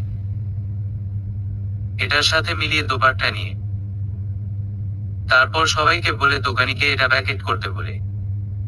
তারপর মা আর দুই বোনের জন্য তিনটা শাড়ি পছন্দ করে, এগুলোও প্যাকেট করতে বলে দোকানিকে। তারপর থ্রি পিসের দোকানে আসে তারা। এখানেও রাত পছন্দ করে তিনটা থ্রি পিস নজরাতের জন্য। তারপর কসমেটিক্স নেয় শুধু পিঙ্ক কালার একটা লিপস্টিক আর একটা কাজল। আর কোন মেকআপ আইটেম নেয় না। রাত মেকআপ একদম পছন্দ করে না। সেটা খুব ভালোভাবেই নজরাত বুঝতে পারে আজকে, তাই কিছু বলে না। অবশ্য তারও মেকআপ তেমন পছন্দ নয়। সেদিন বিপদে পড়ে অতটাই ইউজ করেছিল। তারপর মেয়েলি আইটেম যেমন চিরুনি, সাবান, শ্যাম্পু ইত্যাদি জিনিসপত্র নিয়ে তাদের কেনাকাটার সমাপ্তি ঘটল। সবশেষে লিপি বেগম সবাইকে নিয়ে একটা রেস্তোরাঁয় যেতে চান। রেস্তোরাঁর কথা শুনে নজরাত ভয় পেয়ে যায়। রেস্তোরাঁয় খেতে গেলে অবশ্যই তাকে নিকাব উন্মুক্ত করতে হবে। আজকের এই সুন্দর দিনটাতে কিছুতেই সে রাতের মুখোমুখি হতে চাইছে না। যদি রাত কোন সিন ক্রিয়েট করে তাই ভয় পাচ্ছে সে। লিপি বেগমকে বুঝিয়ে বলে, অনেক রাত হয়ে গেছে আন্টি, আজকে বাসায় যাওয়া উচিত। সবাই দুশ্চিন্তা করবে। আমাকে মাফ করুন আন্টি। তারপর রাত বলল, তাহলে খাবার পার্সেল করে দিতে বলবো। লিপি বেগম সায় দিয়ে বললেন, হ্যাঁ তাই ভালো হবে। তারপর একটা রেস্তোরাঁয় গিয়ে দুই বাড়ির জন্য কাচ্চি বিরিয়ানি পার্সেল করে দিতে বলে রাত। নজরাত তখন জানতো না যে তার বাসার জন্যও খাবার পার্সেল করা হয়েছে। যখন নজরাতের বাসার কাছে আসে তখন নজরাত সবাইকে বলে তাদের বাসায় যাওয়ার কথা, কিন্তু লিপি বেগম বলেন, আজ নয়, অনেক রাত হয়ে যাচ্ছে। তারপর নজরাত রাতকে ছোট্ট করে বলে, আসছি। রাত গাড়ি থেকে নেমে খাবারের পার্সেল নজরাতকে নিতে বললে নজরাত অবাক হয়ে বলল, এসব কেন? আপনি তো কিছু খেলেন না, সেজন্য পার্সেল করে দিতে বলেছি। নিন ধরুন। নজরাত আর না করতে পারল না, পার্সেল গুলো হাতে নিল। তারপর সালাম দিয়ে বাসায় চলে যায়। আজকে শুক্রবার, একটা ভালো দিন। নজরাত আর রাতের শুভ বিবাহ। গতকাল হুমায়শা নজরাতের 2 হাত ভর্তি করে মেহেদি দিয়ে দিয়েছে। মেয়েটা খুব সুন্দর ডিজাইন করতে পারে। সকাল 10টা বেজে 17 মিনিট। নজরাত মাত্র ঘুম থেকে উঠে হাতের মেহেদি গুলো দেখছে। বাড়ির সবাই রান্নাবান্নার কাজে ব্যস্ত। খুব ছোট করেই বিয়েটা হয়ে থাকবে। তাও বিয়ে বলে কথা, কাজ তো থাকবেই। নজরাতকে কেউ বিরক্ত করেনি, তাই সে আরামে ঘুমিয়েছে। হুমায়শা ও তরিকা বেগমের হাতে হাতে সব কাজ করে দিচ্ছে। গতকাল হুমায়শাকে তার পরিবারকে বলে নিয়ে এসেছে নজরাত। বিয়েতে বান্ধবী পাশে থাকলে খুব ভরসা পাওয়া যায়। হুমায়শাও ভীষণ আনন্দিত। বান্ধবীর বিয়ে বলে কথা, কজনেরই বা ভাগ্য হয় বান্ধবীর বিয়েতে উপস্থিত থাকতে পারার। সে থাকতে পারছে, আলহামদুলিল্লাহ। নজরাত বসে বসে রাতের কথা ভাবছে। সেদিনের পর থেকে রাতকে ভীষণ ভালো লেগে গেছে তার। লোকটা বাহিরের মানুষের সাথে দাম্ভিক হলেও পরিবারের সাথে ভীষণ মিশুক। পরিবারকে গুরুত্ব দেওয়া ছেলেগুলো সবচেয়ে ভালো হয়। ওই দিন বাসায় আসার পর রাফি বোনের হাতে খাবারের পার্সেল দেখে খুশিতে লাফিয়ে ওঠে। যা দেখে রাতকে ধন্যবাদ দিতে ইচ্ছা হয় নজরাতের। তার পরিবারের কথা চিন্তা করেছে রাত, এটা ভাবলেই বুকটা প্রশান্তিতে ভরে যায়। তঞ্জুবেন্নেসা সেদিন নজরাতকে খুঁচা দিয়ে বলেন, কি নাতনি নাত জামাইকে কেমন বুঝলি? নজরাত লজ্জায় সেদিন কোন উত্তর দিতে পারেনি, শুধু এক গাল হেসে সেখান থেকে দৌড়ে চলে যায়। মেয়ের খুশি দেখে তরিকা বেগম স্বস্তির শ্বাস ফেলেন। আল্লাহ তাআলার কাছে শুকরিয়া আদায় করেন। ওই দিনটা বারবার মনে পড়ে নজরাতের। মনে করে আনমনে হাসে সে। হুমায়সা আকস্মিক এসে বলল, কিরে বিয়ের কনে একা একা হাসছিস কেন? দুলাভাইকে নিয়ে ভাবছিস বুঝি? নজরাত লজ্জায় লাল হয়ে যায়। তারপর যা বলে বাথরুমে দৌড় দেয়। দুপুরে জোহরের পর বরপক্ষের আগমন ঘটে। বউয়ের জন্য আনা জিনিসপত্র মিসেস করি বেগম তঞ্জুবেন্নেসার হাতে তুলে দেন। সবকিছু খুলে দেখে সবাই। তারপর হুমায়সা নজরাতকে সাজানো শুরু করে। লিপি বেগম নিজের থেকে কিছু গহনা ছোট ছেলের বউয়ের জন্য নিয়ে এসেছেন। আজকে ছেলের সামর্থ্য নেই, কিন্তু একদিন হবে ইনশাআল্লাহ। ততদিন কি নতুন বুক হারে থাকবে? কখনো না। তাই লিপি বেগম নিজের থেকে কানের দুল আর গলার কণ্ঠহার দিয়েছেন। আর নাকের ফুলের টাকা রাত দিয়েছে। হাতে আপাতত গোল্ড প্লেট পড়লেই হবে। আল্লাহ তাআলা কোনোদিন রাতের দেওয়ার তৌফিক দান করলে তখন কিনে দিবে কন। আজকেও ভারী মেকআপ করে দিল নজরাতকে। বিয়ের দিন ভারী মেকআপে বিয়ের সাজ ফুটে ওঠে। আজকে কেউ কিছু বলবে না। এই একটা দিনই তো মেয়েরা মন ভরে সাজে। লাল জামদানি, দোপাটা, গহনা, মেকআপ সবকিছু মিলিয়ে ভীষণ সুন্দর লাগছে নজরাতকে। তার থেকে চোখ ফেরানো দেয়। সাজানো শেষে দুই বান্ধবী কিছু ছবি তুলে নেয় স্মৃতি ধরে রাখতে। তারপর জান্না তারা জুইও কিছু তুলে। ছবি তোলা শেষে জুই রাদের কাছে ফোন দেখিয়ে বলল, ভাইয়া দেখ ভাবিকে কি কিউট লাগছে, মাশাআল্লাহ। রাত বেশ কিছুক্ষণ তাকিয়ে রইল, কিন্তু মুখে কিছু বলল না। খাওয়া দাওয়া শেষ করে বিয়ে শুরু করা হয়। প্রথমে রাদের মুখে কবুল পড়িয়ে কাবিন নামাতে সাইন করতে দেওয়া হলো। রাত সাইন করার পর নজরাতকে কবুল বলতে বলা হলে তার মুখ দিয়ে যেন শব্দটা বের হচ্ছে না এই মুহূর্তে। মনে হয় শব্দটা বুঝি অনেক কঠিন। এদিকে সবাই বলতে বলছে। হুমায়সা পাশে থেকে বলছে, বান্ধবী বলে দে, সবাই অপেক্ষা করছে। তারপর অনেক কষ্টে শব্দটা উচ্চারণ করে সে। যে বিয়ে করেছে সেই জানে তখন কতটা কঠিন মনে হয় এই ছোট্ট শব্দটা। তারপর সাইন করতে গিয়ে রাদের সাইন দেখতে পায়। সেদিকে কিছুক্ষণ তাকিয়ে থেকে কাবা কাবা হাতে কলমে নিজেকে সম্পূর্ণ লিখে দেয় তার স্বামী নামক মানুষটার নামে। তারপর দুজনকে একসাথে বসিয়ে একে অপরকে মিষ্টি খাইয়ে দিতে বলা হয়। প্রথমে রাত নজরাতের মুখে মিষ্টি তুলে দিল, তারপর নজরাত দিল। আশেপাশের পরিচিত মানুষরা বিয়ে দেখতে এসেছিল। তারা মিষ্টি মুখ করে যারা পান খায় তারা পান খেয়ে পরে সন্ধ্যা হয়ে যাচ্ছে বলে বাসায় চলে যায়। তাছাড়া যে কজন বিয়ের নিমন্ত্রণে আসে তারাও চলে যায়। শেষে নজরাত আর রাতকে রেখে বাসার লোকজন ও রুম ছেড়ে বেরিয়ে যায়। রুমে বসে থাকে নবদম্পতি। নীরবতা কাটিয়ে রাত প্রথমে বলে, আপনাকে কিন্তু ভীষণ সুন্দর লাগছে আজ। সদ্য স্বামীর মুখে নিজের প্রশংসা শুনে লজ্জায় মরমে মরে যায় নজরাত। লজ্জায় মাথা তুলে তাকাতে পারে না সে। নজরাতকে চুপ থাকতে দেখে রাত বলে, আমাকে দেখে বললেন না তো কেমন লাগছে? অবশ্য আমাকে দেখে সব মেয়েরাই বলে আমি সুদর্শন পুরুষ। রাদের মুখে এ কথা শুনে কটমট দৃষ্টিতে তার দিকে তাকায় নজরাত, যা দেখে ভীষণ মজা পায় রাত। তারপর হাসি থামিয়ে বলে, আচ্ছা আপনি তো আমার ছোট, আমি তুমি করেই বলি কেমন? জি আচ্ছা। আচ্ছা তাহলে আজকে চলে যাচ্ছি। ভালো থেকো।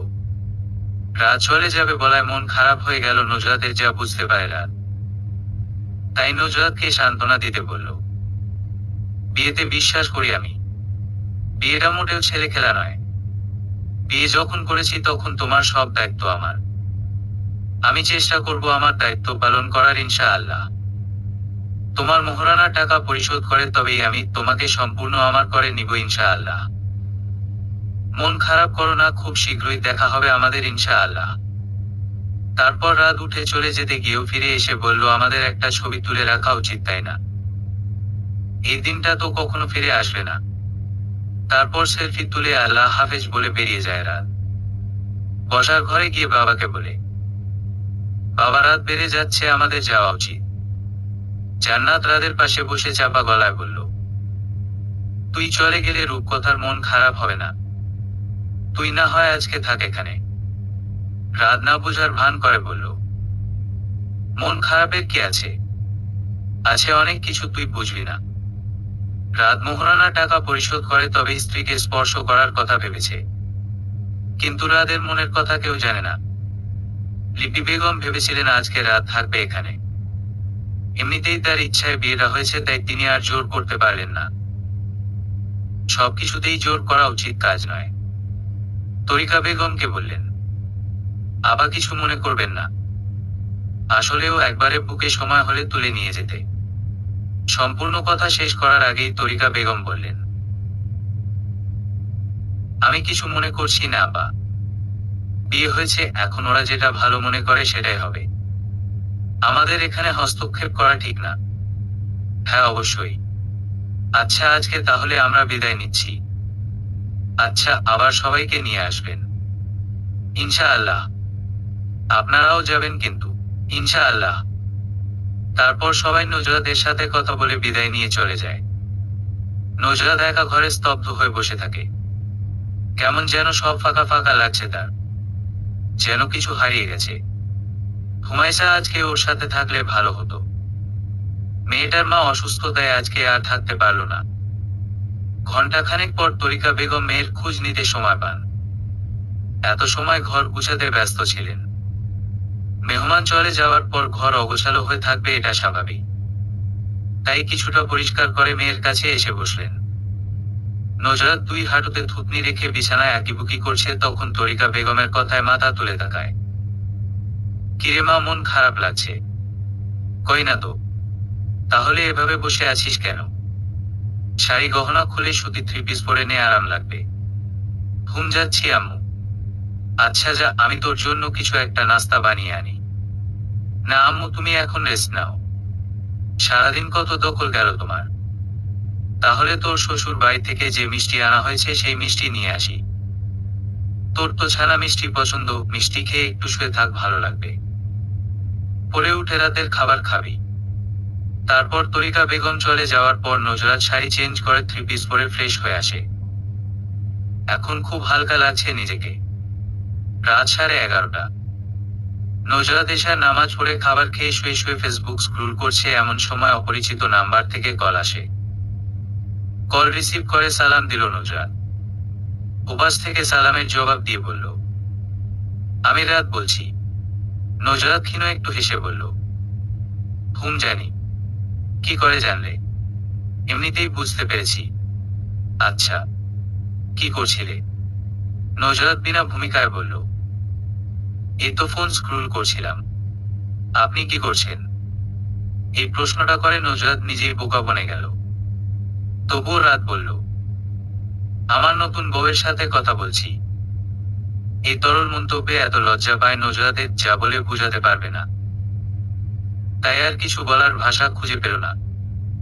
তখন রাত বলল, আমার একটা ইচ্ছা আছে, বলবো? বলেন। আমার ইচ্ছা ছিল আমার বউয়ের সাথে লুকিয়ে প্রেম করব। লুকিয়ে প্রেম করবেন মানে? এখন তো আর কেউ কিছু বলবে না, তাহলে লুকিয়ে করার দরকার কি? সেটাই তো আসল মজা। দেখ, দুজন গার্লফ্রেন্ড আর বয়ফ্রেন্ড যখন পরিবারের অগোচরে লুকিয়ে লুকিয়ে প্রেম করে তখন কিন্তু ওরা খুব আনন্দ পায়। আর যখন বিয়ে করে নেয় তখন কিন্তু আগের মতো আর আনন্দ পায় না। তখন আর সেই ফিলিংস থাকে না। কেন থাকে না জানো? না তো। কেন বলুন তো থাকে না? কারণ তারা বিয়ের পূর্বেই একে অপরের সাথে দেখা সাক্ষাৎ কথাবার্তা বলে ফেলে, যার কারণে আর নতুনত্ব কিছু থাকে না। তাই আমি ঠিক করেছিলাম বিয়ের পর আমার বউয়ের সাথে লুকিয়ে প্রেম করব। চলো আগামীকাল থেকেই শুরু করা যাক। আগামীকাল থেকেই? কিভাবে শুরু করব বলেন তো? তোমার আগামীকাল ভার্সিটিতে ক্লাস আছে। নজরাত ভেবে বলল, না আগামীকাল তো আমার ক্লাস নেই। তাহলে আরো ভালো হয়েছে। আমরা আগামীকাল সারাদিন ঘুরে বেড়াবো, কিন্তু বাসায় কাউকে বলবে না। আম্মু তো বাসা থেকে বের হওয়ার সময়ই জিজ্ঞাসা করবে কোথায় যাচ্ছি, তখন কি বলবো তাহলে? বলবে যে একটু দরকার আছে। আচ্ছা ঠিক আছে। পরের দিন সকালবেলা নজরাত বের হওয়ার সময় তরিকা বেগম বললেন, আজকে তো তোর ক্লাস নেই, তাহলে কোথায় যাচ্ছিস? আম্মু, একটু দরকার আছে, চলে আসবো তাড়াতাড়ি। এই বলে নজরাত দৌড়ে বেরিয়ে যায়। মেয়ের ভাবগতি দেখে তরিকা বেগম একটু অবাকই হলেন, তবে বিষয়টা আমলে নিলেন না। তিনিও তৈরি হয়ে অফিসে রওনা দিবেন। নজরাত বাসা থেকে বেরিয়ে আসার পর দেখতে পায় রাত বাইক নিয়ে তার জন্য অপেক্ষা করছে। নজরাত কাছে এসে সালাম দিয়ে বলল, তাড়াতাড়ি চলুন আম্মু, এখনই অফিসে যাওয়ার জন্য বের হবে। রাত সালামের জবাব দিয়ে বলল, বুঝলাম না ব্যাপারটা। মনে হচ্ছে আমি তোমার জন্য এখানে বসে অপেক্ষা করছি। কি সব বলছো তুমি? আরে আমি আপনার বউ। এখন কথা না বাড়িয়ে চলুন তাড়াতাড়ি। রাধার কথা না বাড়িয়ে বলল, উঠে বসো। তারপর রাত বাইক নিয়ে অনেক দূর চলে আসে। নদীর উপরে ভাসমান রেস্টুরেন্টে আসে তারা। দুজনে মুখোমুখি বসে আছে। রাত গভীর দৃষ্টি নিক্ষেপ করে বলল, তুমি সেই মেয়েটা? বলনি কেন এতদিন? আর তুমি এত মেকআপ করে লুকিয়েছিলে কেন? নজরাত একটু সংকুচিত হয়ে বলল, ভার্সিটিতে বান্ধবীরা ডেয়ার দেয়, সেই জন্য আপনার সাথে কথা বলতে গিয়েছিলাম, কিন্তু আপনি ওরকম ব্যবহার করলেন যার জন্য আমি বিয়েটাও করতে চাইনি। তাই ওরকম সেজে বিয়েটা যেন না হয় সেই চেষ্টা করেছি, কিন্তু শেষ পর্যন্ত আম্মুর জন্য বিয়েটা করতেই হলো। নজরাত বিয়েতে রাজি ছিল না শুনে রাদের মনটা বিষাদে ভরে ওঠে। হ্যাঁ, সেও বিয়েতে রাজি ছিল না, কিন্তু সেটা তো মেকআপ সুন্দরী মেয়েকে দেখে। আচ্ছা, যদি তার বদলে নজরাতকে দেখতে পেত তাহলে কি সে রাজি হয়ে যেত? হয়তো হতো, তখন তো আর বিয়ে না করার কারণ খুঁজে পেত না, তাই রাজি হতো বোধ হয়। রাত অন্যমনা হয়ে পানির দিকে চেয়ে রইল, জবাব দিল না। অনেকক্ষণ বাদে হঠাৎ বলল, কি খাবে বলো? আপনার যা খুশি অর্ডার দিন। রাত মেনু কার্ড দেখে ফ্রেঞ্চ ফ্রাই, চিকেন ফ্রাই আর কোল্ড ড্রিঙ্কস অর্ডার দিল। তারপর তাদের মধ্যে নীরবতায় ভয় গেল। রাদের কেমন যেন অস্বস্তি লাগছে। আগের মতো চঞ্চলতা আর আসছে না। একটা ধাক্কা তাকে নীরব করে দিয়েছে। ভিতরটা কেমন যেন অস্থির অস্থির লাগছে। এখানে আর থাকতে ইচ্ছা করছে না। নজরাত আর চোখে সবটাই খেয়াল করে চলেছে, যা তাকে ভীষণ ভাবাচ্ছে। নিজেকে এখন অপরাধী মনে হচ্ছে। সময়টা এখানেই স্থির হয়ে গেলে ভালো হতো বোধ হয়। নানা, সময়টা পেরিয়ে পূর্বের মতো সবকিছু স্বাভাবিক হলে ভালো হতো। নীরবতার মাঝে লম্বা গড়নের চমৎকার একটা চেহারার ছেলে, বয়স বেশি হলে 15 হবে। ছেলেটা খাবার নিয়ে আসে। ছেলেটা খাবার দিয়ে বলল, আর কিছু লাগলে বলবেন স্যার। রাত বলল, কোন ক্লাসে পড় তুমি? জি, 10ম শ্রেণীতে পড়ি। এখানে কাজ করে পড়াশোনা ঠিক মতো করতে পারো? জি পারি। এটা আমার বাবার রেস্তোরাঁ। বাবাকে সাহায্য করতেই মাঝে মাঝে এসে কাজ করি। আচ্ছা, খুব ভালো। ছেলেটা চলে যাওয়ার পর রাত কিছুক্ষণ ভাবুক হয়ে বসে রইল। তার মনে হলো ছেলেটার থেকে অনেক কিছু শেখার আছে। বাবাকে সাহায্য করার কথা কখনো মাথায় আসেনি তার। যদিও তার বাবা একজন সরকারি কর্মকর্তা ছিলেন, তাই এখানে সাহায্য করার কিছু নেই। কিন্তু বাবা এখন অবসরপ্রাপ্ত। বয়স হয়েছে, এই বয়সে এসেও কত কষ্ট করে বাজার করে আনে তাদের জন্য। অথচ সে একজন প্রাপ্তবয়স্ক পুরুষ হয়ে বসে বসে খায়, বাবাকে কোন প্রকার সাহায্য সহযোগিতা করে না। কথাটা ভেবে মনে মনে অনুতপ্ত হলো সে। এদিকে নজরাত আর চুপ করে বসে থাকতে পারল না। জিজ্ঞাসা করে ফেলল, কি এত ভাবছেন বলেন তো? ও সরি, খাবার ঠান্ডা হয়ে যাচ্ছে, খাওয়া শুরু করনি কেন? তারপর নজরাতের দিকে এগিয়ে দিয়ে বলল, খাও। হাতে তুলে খাইয়ে দিতে হয়। রাত একটু বরকালো পরে হাতে নিয়ে নজরাতকে খাইয়ে দেয়। তারপর নজরাতও খাইয়ে দেয়। খাবার খেয়ে বিল পরিশোধ করে রসর ও নআকার দেয় তারা। আজকে আর কিছু ভালো লাগছে না রাদের। নজরাতকে বাসায় নামিয়ে সেও তার বাসায় চলে আসে। নজরাত বাসায় ঢুকলে তঞ্জুবের নেশা জিজ্ঞেস করেন, কি নাতনি বরের লগে ঘুরতে গেছিলি বুঝি? নজরাত অবাক হয়ে বলে, এই বুড়ি তুমি কিভাবে জানলে? বুঝি বুঝি, সব বুঝি। ঘুম পাকা বুড়ি তো তুমি। 3 দিন পেরিয়ে যায়, রাদের কোন খবর নেই। নজরাতকে একটা কল মেসেজ কিছুই দেয়নি সে। ভার্সিটিতেও দেখা যায়নি তাকে। নজরাত আর থাকতে না পেরে পঞ্চম দিনে তার শাশুড়ি মায়ের কাছে কল করে। লিপি বেগম খুশি হন নতুন বউয়ের কল দেখে। কুশল বিনিময় করে লিপি বেগম জিজ্ঞাসা করেন রাদের সাথে কথা হয় কিনা। নজরাত আমদা আমদা করে বলল, জি হয়। তারপর লিপি বেগম পর্দার গুরুত্ব বলে বললেন, তুমি তোমার স্বামীর আমানত, তাই নিজেকে পর্দায় আবৃত করে রেখো মা। পর্দাই নারীর সম্বল, জানো তো? জি আন্টি। আন্টি নয় আম্মা বলে ডেকো আমায়। জি আচ্ছা। তারপর রাদের কথা শুনতে পায় নজরাত। তার মাকে ডাকছে সে। লিপি বেগম ছেলের ডাক শুনে বললেন, আচ্ছা মা, এখন রাখছি, পরে কথা বলবো, ভালো থেকো। তারপর সালাম দিয়ে কল রেখে দেন লিপি বেগম। ছেলে ডাকছে বলেই তাড়াহুড়ো করে কল রেখে দিলেন তিনি। এদিকে নজরাতের মনটা বিষণ্ণতায় ভরে গেল। বিমর্ষ বিবর্ণ মুখে বসে থেকে কিছু একটা ভেবে উঠে গিয়ে বোরকা পরে তৈরি হয়ে নিল। মায়ের কাছে গিয়ে বলল, আম্মু, বাসায় থেকে আমার অনেক বোরিং লাগছে, হুমায়সাদের বাসায় 2 দিন থেকে আসি। আজ তরিকা বেগমের অফিস বন্ধ। তিনি শুয়েছিলেন, মেয়ের কথায় উঠে বসে বললেন, হঠাৎ ওদের বাড়িতে যাবি কেন? জামাইকে বলেছিস? নজরাত খানিকটা বিরক্ত নিয়ে বলল, আমি কি এখনো তাদের বাড়িতে গিয়েছি যে কোথাও যেতে পারমিশন নিয়ে যেতে হবে? আমি যাচ্ছি। নজরাত চলে গেল। এটা নতুন না, যখনই নজরাতের মন খারাপ থাকে তখনই সে হুমায়সার কাছে চলে যায়। হুমায়সা ও নজরাতের বাসায় আসে। তারা দুজন ভীষণ ভালো বান্ধবী, তাই কেউ বাধা দেয় না। সন্ধ্যাবেলা রাত শাশুড়ির বাসায় আসে। তরিকা বেগম নতুন জামাইকে দেখে কোনটা রেখে কি করবেন ভেবে পান না। তারপর নাস্তা তৈরি করতে ব্যস্ত হয়ে পড়েন। রাজ শাশুড়ি মায়ের কাছে শুনেছে তার বউ বান্ধবীর বাসায় বেড়াতে গিয়েছে, তাই এখানে আর থাকতে ইচ্ছা করছে না তার। কিন্তু চলে গেলে খারাপ দেখাবে, তাই অগত্যা বাধ্য হয়ে বসে আছে। তঞ্জুবের নেশা এটা সেটা জিজ্ঞাসা করছে তাকে। সেও ভালো ছেলের মতো জবাব দিচ্ছে। তরিকা বেগম জামাইকে নুডলস আর ফুল পিঠা খেতে দেন। ফুল পিঠা আগেই বানিয়ে তেলে ভেজে রাখা ছিল, ওগুলো দ্বিতীয়বার তেলে ভেজে গুড়ের সিরায় দিয়েছে। সাথে রাদের আনা ফল আর মিষ্টিও দিল। তঞ্জুবের নেশা মেয়েকে বললেন, তরি পানি দিলি না? তরিকা বেগম বললেন, হ্যাঁ আম্মা, দিচ্ছি। তারপর হন্তদন্ত হয়ে ছুটে পানি নিয়ে আসেন। বিয়ের পর নতুন জামাই প্রথম আসলো, অথচ মেয়েটা বাসায় নেই। তাই তিনি কি করবেন ভেবে পান না। তরিকা বেগম রাতকে বললেন, বাবা তুমি নাস্তা করো, আমি নজরাতকে বলি বাসায় চলে আসতে।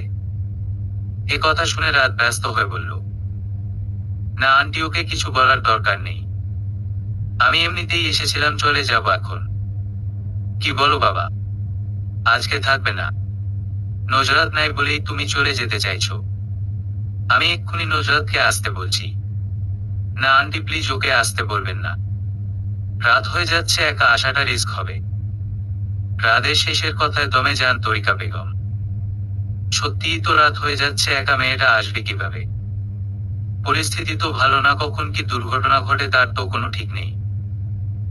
ট্রাফিক কোচিং করে মাত্র বাসায় ঢুকলো। নতুন দুলাভাইকে দেখে দৌড়ে এসে বলল, ভাইয়া কেমন আছেন? রাত মুচকি হেসে বলল, আলহামদুলিল্লাহ ভালো। তুমি কেমন আছো? ভালো আছি। পড়াশোনা কেমন চলছে তোমার? এই চলছে কোন রকম। ভালো নয় কেন? তরিকা বেগম বললেন, সারাদিন দুষ্টুমিতে মেতে থাকে, একদম পড়াশোনা করতে চায় না। ভালো হবে কিভাবে বলো? মায়ের কথায় রাফি লজ্জায় মাথা নিচু করে বসে থাকে। রাত কিছুক্ষণ পড়াশোনা নিয়ে রাফিকে বোঝায়। তারপর সবার কাছ থেকে বিদায় নিয়ে চলে যায়। নজরাত হুমায়সাদের বাসায় আসার পর থেকে মন খারাপ করে বসে আছে। হুমায়সা ও বান্ধবীর সাথে শোক পালন করছে। হুমায়সার মা তাদের জন্য সেমাই রান্না করে নিয়ে আসে। দুই বান্ধবীকে চুপ করে বসে থাকতে দেখে বললেন, কিরে তোরা দুই বান্ধবী একসাথে হলে বাই মাথায় করে ফেলতি, আর এখন এত নীরব কেন? হুমায়সা ঠোঁট উল্টে বলে, আমাদের আজকে মন ভালো নেই। কেন, কি হয়েছে? ও তুমি বুঝবে না। নজরাত সেমাইটা খেয়ে নে। তারপর তারা তিনজনে মিলে সেমাই খায়। হুমায়সার বাবা একজন প্রবাসী। তারা তিন বোন, বড় বোনের বিয়ে হয়েছে, শ্বশুর বাড়িতে থাকে। তারপর হুমায়সা, এরপর তার ছোট বোন হাবিবা এবার পঞ্চম শ্রেণীতে পড়ে। হুমায়সাদের ঘরে বর্তমানে কোন পুরুষ মানুষ থাকে না, তাই এখানে নির্দ্বিধায় চলে আসতে পারে নুজরাত। তাছাড়া নুজরাতদের বাসায় উপযুক্ত কোন পুরুষ মানুষ নেই, তাই হুমায়সাও সেখানে নির্দ্বিধায় যেতে পারে। দুই বান্ধবীর দৌলতে তাদের মায়ের মধ্যেও সুসম্পর্ক গড়ে উঠেছে, তাই তারা মেয়েদের বাধা দেন না। অপরদিকে রাত নুজরাতকে কল করে, তার ফোন বন্ধ পেয়ে তাদের বাসায় এসেছিল। কিন্তু নুজরাতকে না পেয়ে মন খারাপ করে চলে যেতে হয়। তার ধারণা সেদিনের ব্যবহারে হয়তো কোন ভাবে নুজরাত কষ্ট পেয়েছে, তাই ফোন বন্ধ করে রেখেছে। তাছাড়া কয়েকদিন রাত অনেক ব্যস্ত থাকায় নুজরাতের খোঁজ নেওয়ার সময় পায়নি বলে হয়তো মেয়েটা রাগ করে বান্ধবীর বাসায় গিয়ে বসে আছে। লজ্জায় শাশুড়ি মায়ের কাছে নুজরাতের বান্ধবীর বাসার ঠিকানা চাইতে পারেনি সে। এখন বাসায় বসে আফসোস করছে। সেদিন নুজরাতকে দেখার পর থেকে তার মাথায় তাসনুভার কথা ঘুরপাক খাচ্ছিল। তাসনুভা বলেছিল সেদিন নুজরাত যেই ছেলেটার সাথে দাঁড়িয়ে কথা বলছিল তার সাথে নুজরাতের সম্পর্ক আছে, অথচ তখন তাদের বিয়ের কথা চলছিল। সত্যিই কি ওই ছেলেটার সাথে নুজরাতের সম্পর্ক আছে বা ছিল? আগে সম্পর্ক থাকলেও রাদের কোন সমস্যা নেই, কিন্তু এখনো যদি থেকে থাকে তাহলে? তাই রাত সেদিনের ছেলেটাকে খুঁজে বেড়ায়, কিন্তু পুরো ভার্সিটিতে খুঁজে পায় না। আসলে কারো নাম ঠিকানা না জানলে খুঁজে বের করা মুশকিল। নুজরাতকে জিজ্ঞাসা করাও যাবে না। যদি এসব কিছু সত্যি না হয়ে থাকে তাহলে মেয়েটা কষ্ট পাবে, তাই তাকেও জিজ্ঞাসা করতে পারেনি রাত। এদিকে তাসনুভাকে জিজ্ঞাসা করলেও বলে, শুনলাম তুই নাকি বিয়ে করেছিস, বিয়ের পরেও অন্য মেয়েদের খবর নিচ্ছিস, ব্যাপার কি বলতো? এই তোর চরিত্র, যাকে কিনা অনেকে আইডল মনে করে। তোর বউয়ের সাথে যোগাযোগ করে দিস, তাহলে তাকে সাবধান করে দিব, তোকে যেন সব সময় চোখে চোখে রাখে। হা হা হা। মেয়েটার কথা শুনে রাত সেদিন ভীষণ রেগে গিয়েছিল। তাকে তার বন্ধুরা শান্ত করে, না হলে হয়তো তাসনুভার গায়ে হাত তুলে বসত। এরপর দুদিন কেটে যায়, নুজরাত এখনো বাসায় ফিরে আসেনি। তরিকা বেগম বেশ কয়েকবার কল করে ফোন বন্ধ পেয়েছেন। শেষে বাধ্য হয়ে হুমায়সাকে কল করলেই সে জানায় নুজরাতের জ্বর এসেছে। তরিকা বেগম বিচলিত হয়ে পড়লে হুমায়সা জানায় আজকে জ্বরটা ছেড়েছে, অনেকটা টেনশনের কিছু নেই। হুমায়সা ফোন রেখে নুজরাতকে বলল, আন্টি তোর অসুস্থতার কথা শুনে টেনশন করছেন, একটু কথা বললে পারতি। নুজরাত খাটের বাজুতে বালিশ ঠেকা দিয়ে আধশোয়া হয়ে বসে আছে, মাথাটা ভীষণ ধরে আছে। দীর্ঘশ্বাস ফেলে বলল, এখন আম্মুর সাথে কথা বললে ঠিক উনার কথা জিজ্ঞাসা করত, তাই বলিনি। সম্পর্ক শুরু না হতেই এভাবে ভেঙে যেতে দিবি? উনার বোধ হয় আমাকে পছন্দ নয়। কিভাবে জানলি? ভাইয়া কি এ কথা তোকে বলেছেন? উনার রিয়েকশন দেখে বুঝতে পেরেছি আমি। বিয়েটা ভেঙে গেলে আম্মুকে কিভাবে সামলাবো আমি? এসব ভাবতে ভাবতেই মাথা কাজ করছে না। আর তুই কষ্ট পাবি না? সেসব ভাবতে পারছি না, ভীষণ কষ্ট হচ্ছে আমার, জানিস। আমি না জানলে আর কে জানবে? হুমায়সা তার বান্ধবীর কষ্ট আর চোখে দেখতে পাচ্ছে না, তাই ঠিক করলো আগামীকাল ভার্সিটিতে গিয়ে রাদের সাথে কথা বলবে। ছোট ক্যাবিনেটের উপর রাখা দৈনিক যুগান্তর পত্রিকা। ফারুক সাহেব শূন্য চোখে চেয়ে আছে উপরের দিকে। জুই দরজায় দাঁড়িয়ে বলল, বাবা আসবো। আয় মা। বাবা তোমার কি শরীর খারাপ? কই না তো। তাহলে তুমি আগের মতো আমাদের খোঁজ খবর নাও না কেন? মনটা ইদানিং ভালো যায় না রে মা। তোমার মন খারাপ কেন বাবা? চৈতিয়াপুর সাথে ভাইয়ার বিয়েটা হয়নি বলে মন খারাপ তোমার? না তার জন্য আর এখন মন খারাপ হয় না। আল্লাহ যা করেন ভালোর জন্যই করেন। একটা বিয়ে ঠিক হতে যারা জড়িত থাকে তারা শুধু উছিলা মাত্র। বিয়েটা মূলত আল্লাহ তাআলা ইচ্ছাতেই হয়। অনেকে বলে না যে আমার জন্য বিয়েটা হয়েছে, নতুবা ভেঙে যাচ্ছিল। এসব আসলে ভুল বলে মানুষ। যে বিয়ে আল্লাহ রব্বুল আলামিন রাজি খুশি হয়ে ঠিক করেন সেই বিয়ে টাকায় কেবল। তাহলে তোমার মন খারাপ কেন? ইদানিং পত্রিকা পড়ে মনটা বিতৃষ্ণায় ভরে যায় বুঝলি। পাতা উল্টালেই নানা দিকে রাজনীতি, চুরি ডাকাতি, খুন খারাপি ছাড়া ভালো কোন সংবাদ পাওয়া দুষ্কর হয়ে যাচ্ছে আজকাল।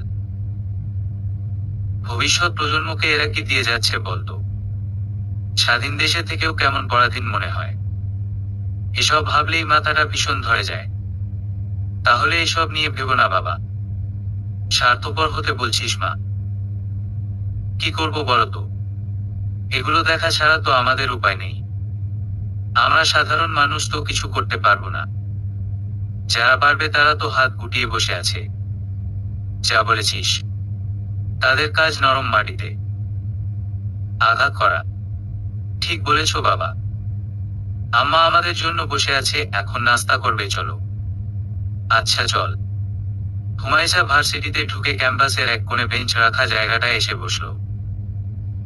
রাত আর তার বন্ধুরা মিলে এখানেই বেশিরভাগ সময় আড্ডা দেয়। আজকে বোধহয় এখনো আসে নাই। আশেপাশে ভালো করে দেখে নিল, না কোথাও দেখা যাচ্ছে না।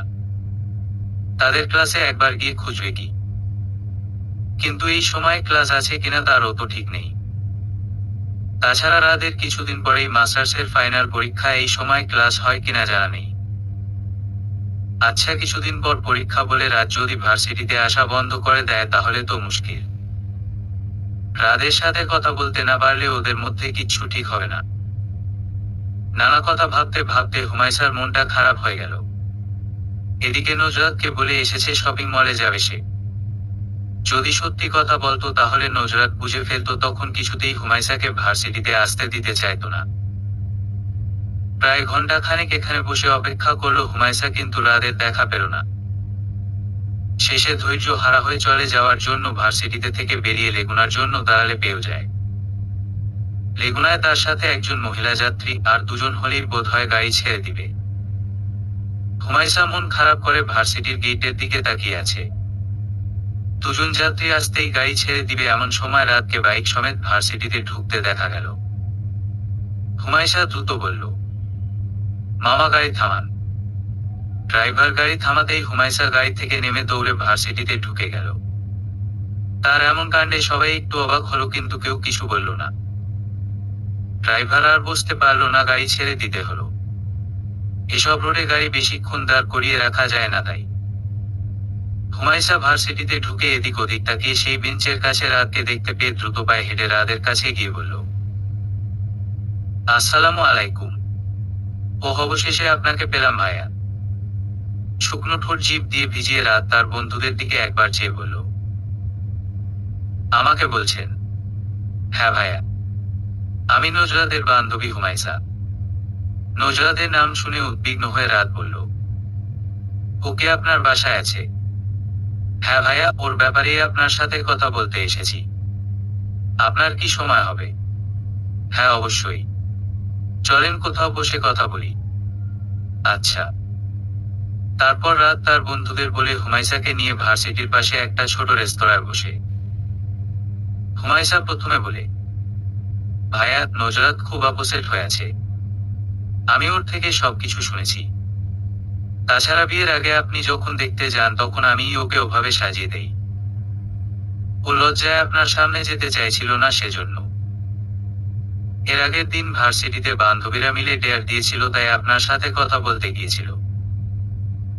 সবকিছুর জন্য ও খুব লজ্জা পাচ্ছিল, সেজন্য বিয়েটাও করতে চাইছিল না। এখন আপনি ওকে ভুল বুঝেছেন। আমি কি বলবো ঠিক গুছিয়ে বলতে পারছি হয়তো। রাজ সবটাই শুনল এবং বুঝতে পারল। অত্যন্ত দৃঢ়তার সঙ্গে বলল, আমি বুঝতে পারছি সবকিছু। ওর ফোন বন্ধ পেয়ে আমি ওদের বাসায় গিয়েছিলাম, তখন আমার শাশুড়ি মা বললেন ওর কোন এক বান্ধবীর বাসায় গিয়েছে। কিন্তু ফোন কেন বন্ধ করে রেখেছে বলেন তো? ও কি ভুলে গিয়েছে যে ও এখন বিবাহিত? ওকে ওর হাসবেন্ড খুঁজতে পারে, এটা কি ও বুঝতে পারছে না বলেন? আপনি নাকি কয়েকদিন ওর সাথে কোন যোগাযোগ করেন নাই, তাই ও ভাবছে আপনি ওর উপর রেগে আছেন, তাই ওর সাথে কোন যোগাযোগ করছেন না। হ্যাঁ, কিছুদিন ভীষণ ব্যস্ত ছিলাম। তাছাড়া পড়াশোনা আছে, পরীক্ষার তো বেশি দিন নেই। আপনি ওকে বললেন আমি ওর উপর রেগে নেই, আর ও যেন ফোন বন্ধ না রাখে। আচ্ছা বলবো। আজকে তাহলে আসি ভাইয়া। হুমায়সা বসা থেকে উঠতে নিলে রাত দ্রুত বলে ওঠে, সে কি কিছু না খেয়েই চলে যাবেন? কি খাবেন বলেন? না ভাইয়া, এমনিতেই অনেক লেট হয়ে গেছে, আজকে যেতে হবে। না না, তা বললে তো হবে না, আমি অনুরোধ করছি কিছু খেয়ে যান, না হলে আমার খারাপ লাগবে। আচ্ছা তাহলে কোল্ড কফি খাবো। শুধু কফি? হ্যাঁ ভাইয়া, আমি বাসায় যেতে হবে। রাত মুচকি হেসে বলল। আচ্ছা তাহলে নুজরাতকে কোনোদিন আসবেন তখন বেশি করে খাবেন। রাদের কথায় হুমায়সাও মুচকি হেসে বলল, ইনশাআল্লাহ। তারপর হুমায়সা কোল্ড কফি খেয়ে রেস্তোরাঁ থেকে বেরিয়ে রিকশার জন্য দাঁড়ালে রাত নিজেই রিকশা ঠিক করে ভাড়া মিটিয়ে দেয় রিকশা চালককে। এতে ভীষণ অপ্রস্তুত হয়ে যায় হুমায়সা। রাতকে বলে, এসবের কি দরকার ছিল ভাইয়া? আমার জন্যই তো আপনার লেট হলো না। আচ্ছা যাই হোক, আপনার বান্ধবীকে মনে করে বলবেন প্লিজ। আচ্ছা বলবো। হুমায়সা চলে যাওয়ার পর রাতও বাসায় চলে যায়। নুজরাতের খোঁজ পাওয়াতে এখন শান্তি লাগছে। মনটা কিছুদিন খুব অস্থির লাগছিল তার। ফারুক সাহেব বসে চা পান করছিলেন, এমন সময় জুই আব্বা বলতে বলতে হন্তদন্ত হয়ে ছুটে আসে। ফারুক সাহেব চায়ের কাপ রেখে বললেন, কিরে এভাবে ছোটাছুটি করছিস কেন? ব্যথা পাবি তো? আব্বা, খবর শুনেছ? কোটা বাতিলের জন্য ছাত্ররা আন্দোলনে নেমেছে। ভালো কাজে নেমেছে তারা, আল্লাহ তাদের সহায় হন আমিন। জানিস অনেক মানুষ আছে যারা মুক্তিযোদ্ধার নামে জালিয়াতি, প্রতারণা ও অসত্য তথ্য দিয়ে মুক্তিযোদ্ধা পরিচয়ে সরকারি ভাতা নিচ্ছেন। তাছাড়া এই কোটা মুক্তিযোদ্ধাদের জন্য বা তাদের ছেলে মেয়েদের জন্যও ঠিক আছে, কিন্তু তাদের নাতিপুতিদের দেওয়া কোন মানে হয় না। তাদের যদি মেধা থাকে তাহলে তারা এমনিতেই নির্বাচিত হবে। সেখানে কোটার তো কোন প্রয়োজন নেই। কোটার জন্য অনেক মেধাবী শিক্ষার্থীরা সরকারি চাকরি থেকে বঞ্চিত হচ্ছে। জি আব্বা। দিন যত যাচ্ছে কোটা বাতিলের আন্দোলন তত ভয়াবহ রূপ নিতে থাকে। ফারুক সাহেব জুইকে আন্দোলনে পাঠাতে চাইলে লিপি বেগম বাধা দিয়ে বলেন।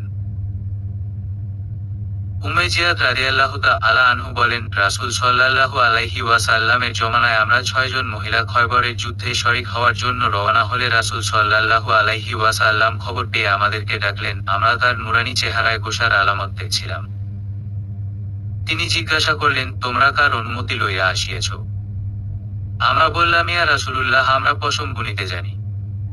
জেহাদে ইহার প্রয়োজন হয়। আমাদের সাথে জখমের ঔষধ আছে। আর কিছু না হোক মুজাহিদদের তীর এগিয়ে দেওয়ার কাজে সাহায্য করব, কেউ অসুস্থ হলে সেবা শুশ্রূষার কাজে সাহায্য, ছাদু গোলানো, পানি দেওয়ার কাজে সাহায্য করব। অতঃপর তিনি অনুমতি দিলেন। এর দ্বারা আমরা কি বুঝতে পারলাম? বুঝলাম যে মহিলারা যুদ্ধে যাওয়া রাসূল অপছন্দ করেছেন। আর যারা তখনের দলিল দেন তাদের জানা আবশ্যক যে মহিলারা ময়দানে নামে নাই। জিহাদের সময় উভয় পক্ষ নিজেদের নির্ধারিত এলাকায় তাঁবুতে অবস্থান করত। মহিলারা নিজেদের দলের লোকদেরকে সাহায্য করত। নন মাহরামদের গায়ে ধরে ধরে বাঁচাতে নামত না। আর যখন পর্দার হুকুম নাজিল হলো তখন অনেক কিছুই বদলে গেল। দাসীরা যেত সাথে যেন খেদমত করতে পারে। আবু দাউদ। হেকায়াতে সাহাবা। সব জায়গায় ইসলাম টানা লাগে না, আবার কারো কারো কারণে কিছু জায়গায় ইসলামকে টেনে আনা লাগে। তাই টেনে আনলাম আর কি। ইসলামে আবেগের স্থান নেই, থাকলে রাসূলের ইন্তেকালের পর সব সাহাবীর সুইসাইড করার অনুমতি থাকত। অসুস্থ অবস্থায় ইশারায় হলেও নামাজ পড়া লাগতো না। ডেলিভারি পেইন নিয়ে বাচ্চার মাথা বের হয়ে যাওয়া অবস্থায়ও নামাজের হুকুম থাকতো না। রোজা রাখতে না পারলে কাজা বা কাফারা আদায় করা লাগতো না। আপনি আমি নামলে বিজয় হয়ে যাবে, ব্যাপারটা এমন না। আগে ধর্ম, এরপর ধর্মের কর্ম। আন্দোলনে নামার দরকার নাই। যখন জিহাদের ডাক আসবে আলেম সমাজ আমাদের ব্যাপারে যেই ফতোয়া দিবেন আমরা তা মেনে নিব ইনশাআল্লাহ। আসমা রাদিয়াল্লাহু তাআলা আনহু এর ঘটনা জানেন না। তিনি রাসূল সাল্লাল্লাহু আলাইহি ওয়াসাল্লামকে প্রশ্ন করেছিলেন, পুরুষরা জামাতে নামাজ পড়ে জিহাদ করে, আমরা তো এগুলো করতে পারি না। তখন নবীজি কি বলেছিলেন? তিনি বলেন নাই যে আচ্ছা তোমরাও যাইও জামাতে নামাজ পড়তে, তোমরাও যাও জিহাদে। উনি বলেছেন, তোমরা স্বামীর ইতায়াত করো, তাদের সাথে উত্তম আচরণ করো, এগুলো ওইসব আমলের সমান সওয়াব। হেকায়াতে সাহাবা ও সদুল কবা। জুইতাও মায়ের অবাধ্য হয়ে বলল, অনেক মেয়েরাই তো নেমেছে, আমি গেলে কি হবে আম্মা? যারা নেমেছে তারা কলেজের শিক্ষার্থী। আমিও তো কলেজের স্টুডেন্ট। তারা পর্দার ব্যাপারে জানে না বা জানলেও মানে না। তুই তো জানিস, তারপরও বলছিস কেন?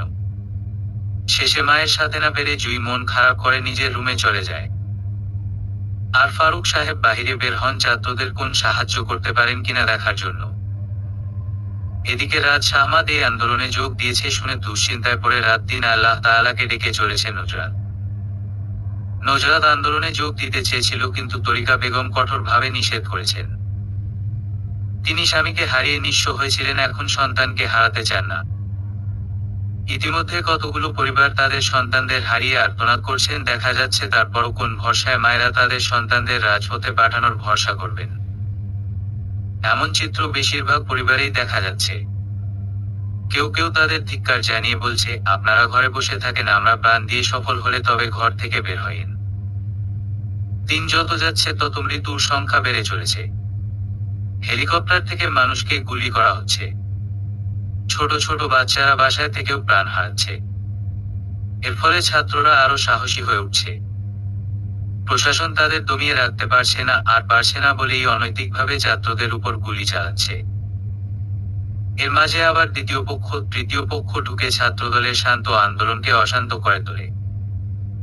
নেটওয়ার্ক বন্ধ করে দেয়া হয়, মানুষ সেই পুরনো যুগে ফিরে যায়।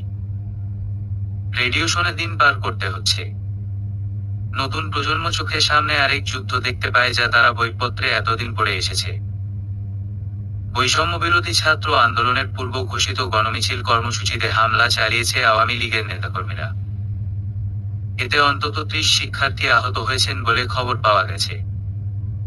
তাদের মধ্যে 6 জন শিক্ষার্থী গুলিবিদ্ধ হয়েছেন। বেশ কয়েকজনকে চাপাতি দিয়ে কোপানো হয়েছে। এদের মধ্যে রাত ছিল। দুপুরবেলা খবর পেয়ে দৌড়ে যায় নুজরাত। এত আহতদের ভিড়ে রাতকে খুঁজে পেতে অনেক সময় লেগে যায় নুজরাতের। বেচারাকে পিটিয়ে প্রায় আধমারা করে ফেলেছে। স্বামীকে এমন অবস্থায় দেখে পাগল প্রায় নুজরাত। পাশে শাশুড়িমা অঝোর ধারায় কাঁদছেন। নুজরাত কাছে যেতেই তাকে ধরে আরো কান্নায় ভেঙে পড়েন তিনি। নুজরাত নিজেই নিজেকে সামলাতে পারছে না, এই মানুষটাকে কিভাবে সামলাবে তার জানা নেই। ডাক্তার বলেছেন ঠিক হতে অনেক সময় লাগবে। ঠিক কতদিন লাগবে তারা এখন বলতে পারছেন না। 1 সপ্তাহ পর রাতকে তাদের বাসায় নিয়ে আসা হয়। হসপিটালে এত ভিড়ের মাঝে ছেলেটা ঠিক হবে না বলে মনে করেন লিপি বেগম, তাই তিনি বাসায় নিয়ে আসেন। তরিকা বেগম জামাইকে দেখে যান। দুশ্চিন্তায় ঘুম উড়ে গেছে তার। ঠিক এই কারণেই তিনি এসব আন্দোলন চান নাই। যেখানে মায়েরা তাদের সন্তানকে আকালে হারিয়ে ফেলবে এমন স্বাধীনতাকে নিয়ে চান না কখনোই। হয়তো এখানে মানুষ স্বার্থপর বলবে, কিন্তু মায়েরা তাদের সন্তানদের জন্য শুধু স্বার্থপর না, সবকিছু করতে পারেন। স্বামীর এই বিপদের দিনে ঘরে হাত ফুটিয়ে বসে থাকতে পারল না নুজরাত। লজ্জা শরম ভুলে স্বামীর ভয়ে রওনা দিল। তরিকা বেগম বাধা দিতে গিয়েও দিতে পারলেন না। এখানে বাধা দেওয়া তার অধিকারের মধ্যে পড়ে না। কলিং বেলের শব্দ শুনে জুই এসে দরজা খুলে অবাক হয় বলে, ছোট ভাবি, এসো ভিতরে এসো, আম্মা দেখো কে এসেছে। নুজরাত ভিতরে ঢুকলে লিপি বেগম আসেন। তাকে দেখে নুজরাত বলে, উনার এমন অবস্থার সময় বাসায় বসে থাকতে পারলাম না আম্মা, তাই চলে এলাম। আমি কি ভুল করেছি? লিপি বেগম ভীষণ খুশি হয়ে বললেন, না মা, একদম ঠিক করেছো। তারপর জুইকে বলল, তোর ভাবির ট্রলি ব্যাগটা ঘরে নিয়ে যা। জুইয়ের সাথে রাদের রুমে যাও, ফ্রেশ হয়ে কিছু খেয়ে নিবে। নুজরাত জি আচ্ছা বলে জুইয়ের সাথে যায়। রাদের রুমে ঢুকতেই তাকে দেখতে পেল। হাত পায়ের ইনজুরির জন্য বেচারা হাঁটাচলা করতে পারে না, তাই সারাদিন শুয়ে থাকতে হয়। জুই ট্রলি ব্যাগটা রেখে চলে যায়। নুজরাত নিঃশব্দে রাদের পাশে বসে। রাত চোখ বন্ধ করেছিল বলে নুজরাতকে দেখতে পায়নি। কারণ বসার অনুভব করে চোখ মেরে তাকিয়ে বিস্মিত হয়ে যায় রাত। একটু জোরেই বলে ওঠে, তুমি এখানে কখন এসেছো? এখন তো পরিস্থিতি একদম ভালো না, তুমি বাসা থেকে একা বের হতে গেলে কেন? আমি আসাতে আপনি খুশি হননি? তাহলে কি চলে যাব? রাত নির্বিকার মুখে বলল, সেটা বলি নাই। এখন মেয়েরা রাস্তাঘাটে একদম নিরাপদ না। এমনিতেই হাঁটাচলা করতে পারছি না, তারপর নেটওয়ার্ক বন্ধ করে রেখেছে, দেশের পরিস্থিতি সম্পর্কে কিছুই জানতে পারছি না। যেন এই মুহূর্তে এক টুকরো সুখ হয়ে এসেছো তুমি। এদিকে নুজরাতের চোখ পানিতে টুইটুম্বর হয়ে গেছে। দেখে রাত বিচলিত হয়ে বলল, এই বোকা মেয়ে কাঁদছো কেন? আমি তো তোমার নিরাপত্তার কথা ভেবেই ওসব বলেছি। সেজন্য কাঁদছি না। আপনার অনেক কষ্ট হচ্ছে ভেবে কাঁদছি। আপনি কেন গেলেন বলেন তো? আপনার কিছু হয়ে গেলে আমার কি হবে একবার ভেবে দেখেছেন? আমার কথা একটু ভাবেন না আপনি? আমি তো মরে যাইনি বলো। তাহলে কষ্ট পাচ্ছ কেন এসব ভেবে? কত ছাত্ররা নিজের কথা না ভেবে আন্দোলনে যোগ দিচ্ছে, প্রাণ হারাচ্ছে। সেসব দেখতে গেলে তো আমি কিছুই করতে পারলাম না দেশের জন্য। আমিও তো যেতে পারলাম না। ফেসবুকে আন্দোলন নিয়ে পোস্ট করাতে কিছু লোক হুমকি দিয়েছে, সেসব শুনে আম্মা কিছুতেই যেতে দিল না। মেয়ে মানুষ, তোমার যে কাজ নেই। কখন এসেছো? কিছু খেয়েছো? বেশিক্ষণ হয়নি এসেছি। ও তাহলে যাও ফ্রেশ হয়ে নাও, ওই যে বাথরুম। নজরাত আচ্ছা বলে ফ্রেশ হতে যায়। নজরাত ফ্রেশ হয়ে আসলে শাশুড়ি মা তার জন্য চিকেন ফ্রাই করে দেয়। মেয়েরা প্রথমবার তাদের বাসায় এসেছে, তাই মন খারাপ থাকলেও এটুকু করতেই হলো। নজরাত নিজে খাওয়ার সাথে সাথে রাদের মুখে একটু করে দিতে থাকে। রাত খাবে না বললেও শুনে না। খাওয়া শেষে দুজনে মিলে আন্দোলন নিয়ে কথা বলছে, এমন সময় বাহির থেকে আর্তনাদ শুনতে পেয়ে নজরাত বলল, আমি দেখে আসছি, আপনি থাকুন। ফারুক সাহেব কারো সাথে ফোনে কথা বলে দপ করে ফ্লোরে বসে পড়েন। লিপি বেগম দৌড়ে এসে বললেন, রাসেলের বাপ, কি হয়েছে তোমার? এভাবে ফ্লোরে বসে পড়লে কেন? কার সাথে কথা বললে? ইতিমধ্যে জুই আর নজরাতও এসেছে। জুই বাবার পাশে বসে বলল, আব্বা, কি হয়েছে তোমার? ফারুক সাহেব খুব কষ্ট করে উচ্চারণ করলেন, আমার রাসেল আর নাই। লিপি বেগমের ভিতরটা ছাদ করে জ্বলে উঠল। উত্তেজিত হয়ে বললেন, কি বলছো তুমি? মাথা ঠিক আছে তোমার? ফারুক সাহেব খানিকটা ক্ষোভ প্রকাশ করে বললেন, তোমার তো কষ্ট হওয়ার কথা না। একটা অন্যায় করেছে বলে ছেলেটাকে বাড়ি ছাড়া করলে। তোমার নাকি লজ্জা হতো এই ছেলেকে নিয়ে? অথচ তোমার ছেলে তোমাকে শহীদের মা বলে সম্মান দিয়ে গেল। লিপি বেগম কান্নায় ভেঙে পড়ে বললেন, ছেলের উপর রাগ অভিমান ছিল, তাই বলে তো তার মৃত্যু কামনা করি নাই। মা হয়ে ছেলের মৃত্যু কামনা কিভাবে করব আমি? আমার অন্তরটা ফেটে যাচ্ছে। নজরাত লিপি বেগমকে সামলানোর চেষ্টা করছে, কিন্তু ব্যর্থ হচ্ছে। জুই তার বাবাকে ধরে কাঁদছে। বাড়িটাতে পুরো শোকের ছায়া নেমে এসেছে। রাত নিজের রুমে থেকে সবটাই শুনল। শূন্য চোখে উপরের দিকে তাকিয়ে রইল। চোখের কোণ বেয়ে নোনা জল গড়িয়ে পড়ছে তার। নজরাত রাদের সাথে রয়ে গেল, আর বাকিরা হসপিটাল থেকে লাশ এনে দাফনের জন্য গিয়েছে। নজরাতকে কাছে পেয়ে বাচ্চাদের মতো কান্না করে দেয় রাত। মায়ের আড়ালে বড় ভাইয়ের সাথে ঠিকই যোগাযোগ রাখত সে। ভাই তাকে যে ভীষণ ভালোবাসতো। এই তো কয়েক মাস আগে একদিন ভোরবেলা ভাই তাকে কল করে কান্না করে দেয়। রাত তখন বিচলিত হলে রাসেল জানায় সে বাবা হতে চলেছে। সেই খুশিতে কান্না করছে। রাত সেদিন প্রথমবারের মতো বাবা হওয়ার আনন্দ কিছুটা অনুভব করতে পারে ভাইয়ের কাণ্ড শুনে। 3 মাস পর রাত সুস্থ হলে নজরাত নিজের বাসায় ফিরে আসে। রাদের পরীক্ষার মুহূর্তে এসে থাকলে রাত পড়াশোনায় মনোযোগ দিতে পারবে না, তাই ফিরে আসা। নজরাত চলে আসার দিন রাত তাকে একদম ছাড়তে চাইছিল না।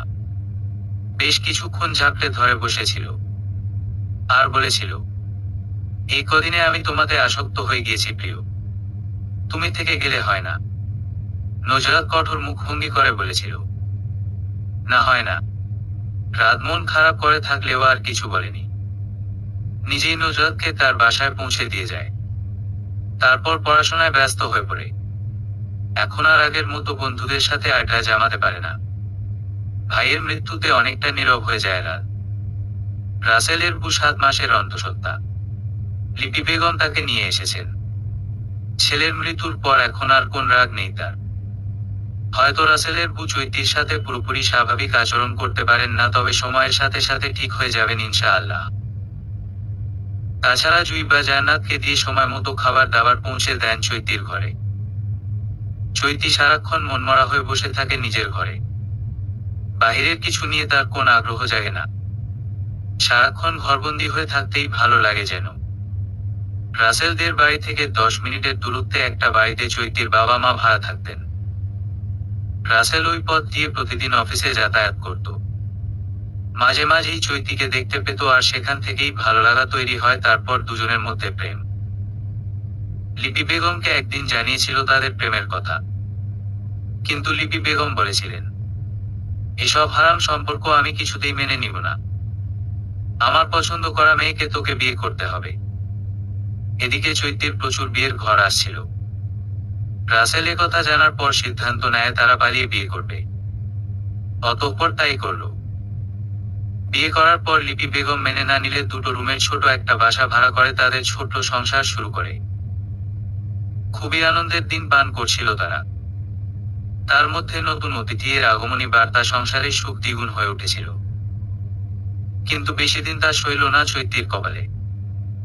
রাসেলের মৃত্যু যেন দুমড়ে মুছে শেষ করে দিল চৈতির সুখের সংসার। তার মতে, যেখানে আমার স্বামীকে হারাতে হয় এমন স্বাধীন দেশ তো আমি চাই না। নজরাত আবার ভার্সিটিতে যাওয়া শুরু করেছে। এখন আর আগের মতো রাতকে কোথাও দেখতে পায় না সে। আগে বিরক্ত লাগতো, কিন্তু এখন দেখতে পেলে ভালো লাগতো। সবার আড়ালে লুকিয়ে তাকিয়ে থাকতো। কেয়ার করার সময় পাল্টায় সাথে মুহূর্তগুলো। রাত পড়া শেষ করে রাতে কল করে প্রতিদিন, তাছাড়া আর তাদের মধ্যে কথা হয় না। আজকে নজরাত কিছুতেই চোখ মেলে তাকিয়ে থাকতে পারছে না, জোর করে সজাগ থাকলে ভীষণ মাথা ব্যথা করে তার। তাই ঘুমিয়ে পড়ল। সেই ঘুম রাত 2টা একটা স্বপ্ন দেখে ভাঙল। ঘুম থেকে উঠেই সে ব্যালকনিতে চলে গেল, নিচে রাস্তায় কাউকে খুঁজল। স্বপ্নে দেখেছে রাত এসেছে, এখন ভালো করে খুঁজে বুঝলো এটা তার স্বপ্ন ছিল। রুমে ফিরে এসে কিছুক্ষণ বসে রইল। এখন খিদা অনুভব হচ্ছে। না খেয়েই ঘুমিয়ে পড়েছিল তখন। বাথরুম থেকে চোখ মুখে পানির ঝাপটা দিয়ে এসে বিস্কুটের প্যাকেট নিয়ে বসল। ফোন ইউজ করছে আর বিস্কুট খাচ্ছে। অনলাইনে গিয়ে দেখলো রাত বেশ কয়েকবার কল করেছিল। নজরাত কল রিসিভ করেনি বলে মেসেজ দেয়, ও ঘুমিয়ে পড়েছ। মেসেজটা দেখে নজরাতের খুব আফসোস হচ্ছে কেন সে ঘুমিয়ে গেল। এখনই রিপ্লাই দিল, ঘুমিয়ে পড়েছিলাম। কয়েক সেকেন্ড অতিবাহিত হতে না হতেই কল আসে। কলের শব্দে নজরাত কিছুটা ভয় পেয়ে যায়। নজরাত বুঝতে পারেনি রাত জেগে আছে তার উপর। নিস্তব্ধ রুমে হঠাৎ কলে ভয় চমকে উঠে। নিজেকে সামলে রুমের লাইট অন করে কল রিসিভ করে। রাত বালিশের উপরে উপর হয়ে শুয়ে আছে। নজরাত বলল, আপনি কি ঘুমান নাই এখনো? না। কেন? রাত জেগে থাকলে শরীর খারাপ করবে না? আমার বউয়ের সাথে কথা হয়নি বলে ঘুম আসছিল না। এত তাড়াতাড়ি ঘুমিয়ে গেলে খাবার খেয়েছিলে? ঘুমের জন্য খাবার খাওয়ার সময় ছিল না, তাই এখন বিস্কুট খাচ্ছি। তুমি এমন ঘুম কাতুরে জানতাম না তো। এদিকে তোমার ঘুমের জন্য আমার ঘুমের 2:30 বেজে গেল। এই দায় এখন কে নিবে বল? তোমাকে শাস্তি দেওয়া উচিত। ইস আসছে। আমি কি আপনাকে নিষেধ করেছি ঘুমানোর জন্য? আপনি নিজ থেকেই ঘুমান নাই। তোমার মতো লবণ ছাড়া তরকারিতে আর কি বুঝবে? হইছে, আমি তরকারিতে লবণ দিয়েই খাই। আপনার মতো মুঠো করে লবণ খাই না। আসছে লবণখোর কোথাকার। আমি যখন পার্মানেন্টলি আপনাদের বাসায় আসবো তখন লবণ ছাড়া তরকারি রান্না করে আপনাকে খাওয়াবো। লবণ স্বাস্থ্যের জন্য কতটা ক্ষতিকর সেটা আপনি জানেন। রাত অত্যন্ত দৃঢ়তার সঙ্গে বলল, অতিরিক্ত লবণ খাওয়ার ফলে দেখা দিতে পারে উচ্চ রক্তচাপ। এর কারণ হলো সোডিয়াম জাতীয় খাবার রক্তের চাপ বাড়ায়। ফলে ধমনির মধ্যে প্রচুর পরিমাণে রক্ত প্রবাহিত হয়। সেই সঙ্গে এই অভ্যাস ডেকে আনতে পারে হৃদরোগ, স্ট্রোক এবং কিডনির সমস্যার ঝুঁকি। নজরাত বিরক্ত মুখে বলল, এসব জানার পরেও কি করে পারেন এত লবণ খেতে? আমি অনেক পানি খাই, লবণ আর শরীরে থাকে না, ওটা ড্রেন হয়ে যায়। আপনার এই কচুর মাথার যুক্তি আপনার কাছেই রাখেন। ঘুমাবেন কখন? আমি ঘুমাবো। নজরাত যে রেগে গেল এটা বুঝতে পারল রাত। তাই বলল, আগামীকাল দেখা করবে? তাহলে আমি এসে তোমাকে নিয়ে যাব। ঠিক আছে, এখন রাখছি, আপনি ঘুমান। ঠিক আছে, আল্লাহ হাফেজ। আল্লাহ হাফেজ। এতদিন ব্যাপারটা আমলে না নিলেও এখন লিপি বেগমের কাছে চৈতির এভাবে ঘরবন্দি হওয়া সুবিধার মনে হচ্ছে না। মেয়েটা এভাবে অসুস্থ হয়ে যাবে, তাই তিনি চৈতির ঘরে গেলেন। নাস্তা টেবিলেই পড়ে আছে। এতক্ষণে মনে হয় সব ঠান্ডা হয়ে গেছে। মেয়েটা না খেয়ে জানলার গ্রিলে ধরে উদাস দৃষ্টিতে আকাশের দিকে তাকিয়ে আছে। লিপি বেগমের ভিতরটা কেমন যেন করে উঠল।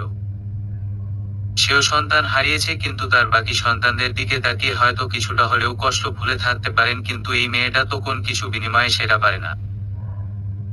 তাদের উচিত সবাই মিলে মেয়েটাকে সময় দেওয়া, যেন খারাপ চিন্তাগুলো মনের মধ্যে না আসতে পারে।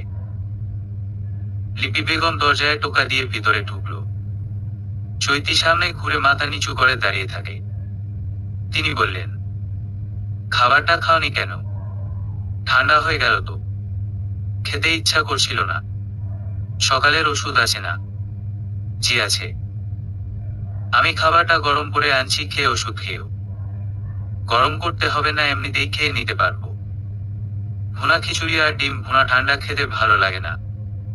তাই লিপি বেগম শুনলেন না, ওভেন থেকে গরম করে আনলেন। বললেন, আমি খাইয়ে দেই। এ কথা শুনে চৈতির চোখ পানিতে চিকচিক করছে। আজ রাসেল এই দৃশ্য দেখতে পেলে ভীষণ খুশি হতো। লিপি বেগম চৈতিকে খাইয়ে দুপুরের রান্নার কাজ শুরু করলেন। কিছুক্ষণ পর চৈতি রান্নাঘরে এসে বলল, দিনে আমি সবজিগুলো কেটে দেই। কাজের মধ্যে থাকলেও মেয়েটা একটু স্বাভাবিক হতে পারবে, তাই লিপি বেগম নিষেধ করলেন না। রাত নাস্তা করে নজরাতকে নিয়ে একটা লেকে নিয়ে যায়।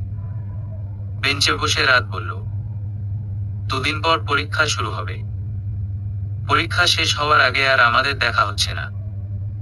আচ্ছা, তোমার কি খারাপ লাগবে? আমি অপেক্ষার প্রহর গুনব। যেদিন পরীক্ষা শেষ হবে সেদিন আমাদের দেখা হবে ইনশাআল্লাহ। ইনশাআল্লাহ। শুনো, তোমাকে একটা ছেলের ব্যাপারে জিজ্ঞাসা করার আছে। কোন ছেলে?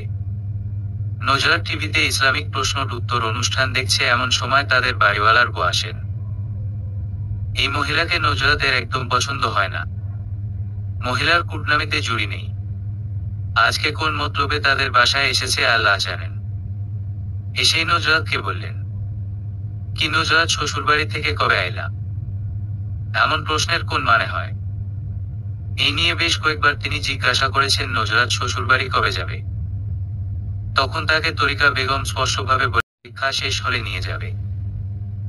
কয়েক মাস বা এর বেশিও লাগতে পারে।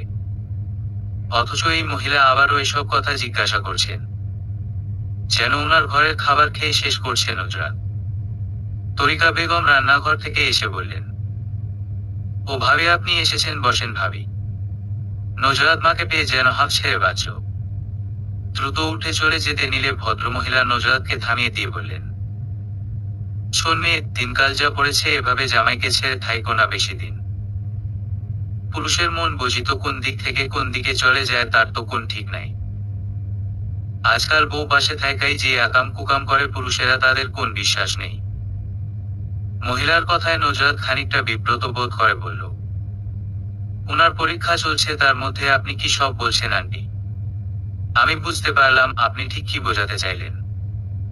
ভদ্রমহিলা আফসোসের সুরে বললেন, বুঝবা বুঝবা, যখন আর সামলানোর কিছু থাকবো না তখন বুঝবা আমার কথা।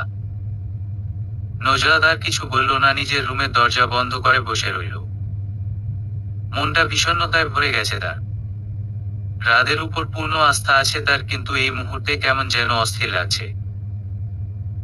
মনকে শান্ত করতে রাদের সাথে কথা বলা প্রয়োজন, তাই কল দিল তাকে। কিন্তু কল রিসিভ করছে না রাত। নজরাত আর নিজেকে সামলে উঠতে পারল না, কান্নাগুলো চোখের পানি হয়ে ঝরে পড়া শুরু করে। শেষে বালিশের উপরে মুখ লুকিয়ে ফুপিয়ে কান্না করে। রাতের খাবার খেতে তরিকা বেগম ডাকলেও দরজা খুলে না। রাত 10টার পর রাত নজরাতের ফোন বন্ধ পেয়ে শাশুড়ি মায়ের ফোনে কল করে জানতে চায় নজরাতের কি হয়েছে, ওর ফোন বন্ধ কেন। তরিকা বেগম কি বলবেন ভেবে পান না, তাই বলেন, ওর বোধ হয় মন খারাপ। তুমি চিন্তা করো না বাবা, কিছুক্ষণ পরেই ঠিক হয়ে যাবে। নজরাত পরের দিন সকালে ঘুম থেকে উঠে ফোন অন করে দেখল রাত অনেকবার কল করেছিল। অনলাইনে গিয়ে দেখে সেখানেও অনেকগুলো মেসেজ দিয়ে রাখছে। নজরাত শুধু মেসেজে রিপ্লাই দিল। ভালো লাগছিল না, তাই ফোন বন্ধ করে রাখছিলাম। কিছুক্ষণ পর রাত কল করে, জিজ্ঞাসা করে নাস্তা করছে কিনা নজরাত। নজরাত বলল করেছে। তারপর স্বাভাবিক কিছু কথা বলে রেখে দেয়। ভার্সিটিতে এসে একটা ক্লাসের পর গ্যাপ থাকে, তখন নজরাত বান্ধবীরা মিলে লাইব্রেরি বা ক্যান্টিনে বসে গল্প গুজব করে। আজকে লাইব্রেরিতে বসে গল্প করছে তারা। মেয়েদের গল্প গুজবের মধ্যে ফিউচারে বিয়ে নিয়ে আলোচনা থাকেই, এটা কমন ব্যাপার। তো অবিবাহিত যারা, তাদের স্বপ্ন খুব সুন্দর করে সাজে বিয়ের দিন। আর বিবাহিতদের কথা, সাজগোজ করতে পারলে বলে কিভাবে সেজেছিল, কি জুয়েলারি পরেছিল, আর না করতে পারলে আফসোস করে। এসব আলোচনা শেষে সবাই নজরাতকে ধরলো, কারণ নজরাত কিছুই বলছে না, আনমনা হয়ে বসে আছে। মারুফা বলল, এই নজরাত, তুই তো কাউকে না জানিয়ে বিয়ে করে নিলি। শুনেছি পরে উঠিয়ে নিবে। তখন কিভাবে সাজবি প্ল্যান করেছিস? আর তখন আমাদের দাওয়াত দিবি তো, নাকি আবারও লুকিয়ে শ্বশুর বাড়িতে চলে যাবি? মারুফার কথায় সবাই হেসে দেয়। আরেকজন বলল, আচ্ছা, তোদের তো বিয়ে হয়ে গেছে, তাই এটিয়ে তো হয়ে গেছে, তাই না? এমন কথায় সবাই মুখ চেপে হাসে। এদিকে নজরাত বরকে যায় এমন কথায় হাতের নখ খুঁড়তে থাকে। শেষে ভেবে বলে, স্বামী স্ত্রীর গোপন কথা কারো কাছে বলতে নিষেধ, জানিস না? বেধব মেয়ে কোথাকার। মারুফা বলল, আরে বান্ধবীদের কাছে একটু আধটু বললে কিছু হয় না। বল না, কি হয়েছে? কে প্রথম কাছে এসেছিস? নজরাত কোরআনের ব্যাখ্যা দিয়ে বলল, সমাজের অনেকেই আছে, বন্ধু বান্ধবদের কাছে বাহাদুরি প্রকাশ করতে গিয়ে স্বামী স্ত্রীর একান্ত বিষয় কিংবা পারিবারিক গোপনীয় বিষয়াদি তাদের কাছে বলে বেড়ায়। এটা অনুচিত ও খেয়ানতের কাজ। সাহাবী হযরত আবু সাঈদ খুদরী রাদিয়াল্লাহু তাআলা আনহু থেকে বর্ণিত, রাসূলে কারীম সাল্লাল্লাহু আলাইহি ওয়াসাল্লাম ইরশাদ করেন, কিয়ামতের দিন আল্লাহর কাছে যে আমানতের খেয়ানত সবচেয়ে বড় বলে গণ্য হবে তা এই যে, কোনো পুরুষ তার স্ত্রীর সঙ্গে মিলিত হয়, স্ত্রীও স্বামীর সঙ্গে মিলিত হয়, তারপর স্বামী স্ত্রীর একান্ত বিষয়গুলো অন্যদের কাছে প্রকাশ করে দেয়। স্বামী স্ত্রীর একান্ত বিষয় অন্যের কাছে প্রকাশ করা গর্হিত অপরাধ। ইসলামী বিধানে শুধু স্বামী স্ত্রী নয়, পরিবারের যে কোনো সদস্যের এ ধরনের গোপন কথা প্রকাশ করা খুবই অন্যায়। স্বামী স্ত্রী ও পরিবারের গোপন কথা সংরক্ষিত রাখা ইসলামের অনুপম সৌন্দর্য। তাই এগুলো কেউ কাউকে জিজ্ঞাসা করবি না প্লিজ। আমাদের সকলকেই একদিন মৃত্যুর স্বাদ গ্রহণ করতে হবে। তাই মৃত্যুর ভয় রেখে অন্যায় থেকে নিজেকে সংযত করতে হবে আমাদের। মারুফা এবং অন্যান্য বান্ধবীরা নিজেদের ভুল বুঝতে পেরে তওবা করে বলল, আর কাউকে এগুলো নিয়ে জিজ্ঞাসা করব না ইনশাআল্লাহ। রাদের পরীক্ষা চলছে ৩-৪ দিন গ্যাপ দিয়ে। এদিকে নজরাত যেন ধৈর্য হারা হয়ে পড়ছে। আশেপাশের মানুষ থেকে শুরু করে বান্ধবীরা পর্যন্ত এসব নিয়ে কথা বলছে, তার এসব সহ্য হচ্ছে না একদম। তাছাড়া বিয়ের কতগুলো মাস পেরিয়ে গেল, এখন পর্যন্ত বিয়ে করা স্বামীকে নিজের করে পাওয়া হলো না তার। মাঝে মাঝে মনে হয় সুখের দিন আসার আগেই সে হয়তো মরে যাবে। মৃত্যুর কথা ভাবলে এসব কিছু অর্থহীন মনে হয়। আবার যখন মৃত্যু চিন্তা দূরে সরে যায়, তখন আবার না পাওয়ার আফসোস ঘিরে ধরে তাকে। ইদানিং জিদ ধরে রাদের সাথে ঠিক মতো কথা বলে না নজরাত। রাদের পরীক্ষা শেষ হয়েছে 2 দিন হলো, অথচ নজরাতকে নিয়ে যাওয়ার কথা মুখেও আনে না। এদিকে বড় ছেলে মারা যাওয়ার পর শাশুড়ি মাও তেমন একটা কথা বলেন না তার সাথে। সব মিলিয়ে তার মধ্যে ভয় কাজ করে। ইদানিং কত বিয়ে ভেঙে যাচ্ছে। 6-7 বছর সংসার জীবনেও ডিভোর্স হচ্ছে। সেখানে তাদের সংসার তো শুরুই হলো না এখনো। এর মধ্যে কিছু হয় তাহলে নজরাতের পরিবার শেষ হয়ে যাবে। ব্যালকনির ফ্লোরে বসে আকাশের দিকে তাকিয়ে আনমনে সেসব কথাই ভাবছে নজরাত। রুমে ফোন বেজে চলেছে, সেই কখন থেকে উঠে গিয়ে রিসিভ করতে একদম ইচ্ছা করছে না তার। কয়েকবার কল আসার পর রাফি ফোন নিয়ে এসে বলল, কিরে ভয়রা হয়ে গেছিস নাকি? কল আসতেছে কখন থেকে শুনতে পাস না? নজরাত ফোন হাতে নিয়ে দেখলো রাত কল করেছে, কিন্তু নজরাত আর কল ব্যাক করলো না। ইচ্ছা করছে না তার কথা বলতে। মনে শান্তি না থাকলে কিছুই ভালো লাগে না। রাতের বেলা রাত আসে নজরাতের বাসায়। তরিকা বেগম নুডলস আর ডিম আর ময়দার মিশ্রণে চমৎকার একটা নাস্তা রেসিপি তৈরি করে দেন। নাস্তা করে নজরাতের সাথে একান্তে কথা বলতে নজরাতের রুমের ব্যালকনিতে যায় তারা। নজরাত চুপচাপ বসে থাকলে রাত জিজ্ঞাসা করে, ইদানিং তোমাকে কেমন মনমরা হয়ে থাকতে দেখি, কি হয়েছে তোমার? আমার সাথে ঠিক মতো কথাও বলো না। তোমার সমস্যাগুলো আমাকে না বললে আমি বুঝবো কিভাবে, বলো তো? নজরাত ধরা গলায় বলল, সবকিছু বলতে হয় না, বুঝে নিতে হয়। আচ্ছা, আমি বুঝতে পারছি না যেহেতু সেহেতু বলো আমাকে। নজরাত চুপ করে থাকে। চোখের কোন পানিতে ভিজে গেছে। বাহিরের আবছা আলোয় সেটা বোঝা যাচ্ছে না। রাত এবার বলল, তুমি যখন বলবেই না তখন আমার বসে থাকার কোন মানে হয় না। আমি চলে যাচ্ছি, ভালো থেকো। তারপর উঠে চলে যেতে নিলে নজরাত রাতকে ঝাপটে ধরে ফুপিয়ে কান্না করে দেয়। রাত বিচলিত হয়ে বলে, আরে কান্না করছো কেন? কি হয়েছে বলবে তো? নজরাত কান্না মিশ্রিত গলায় বলে, আমাকে আপনার করে নিন। আমি আর এভাবে থাকতে পারছি না। আমার ভীষণ কষ্ট হচ্ছে। রাত নরম গলায় বলল, আমি কি তোমাকে ছেড়ে ভালো আছি?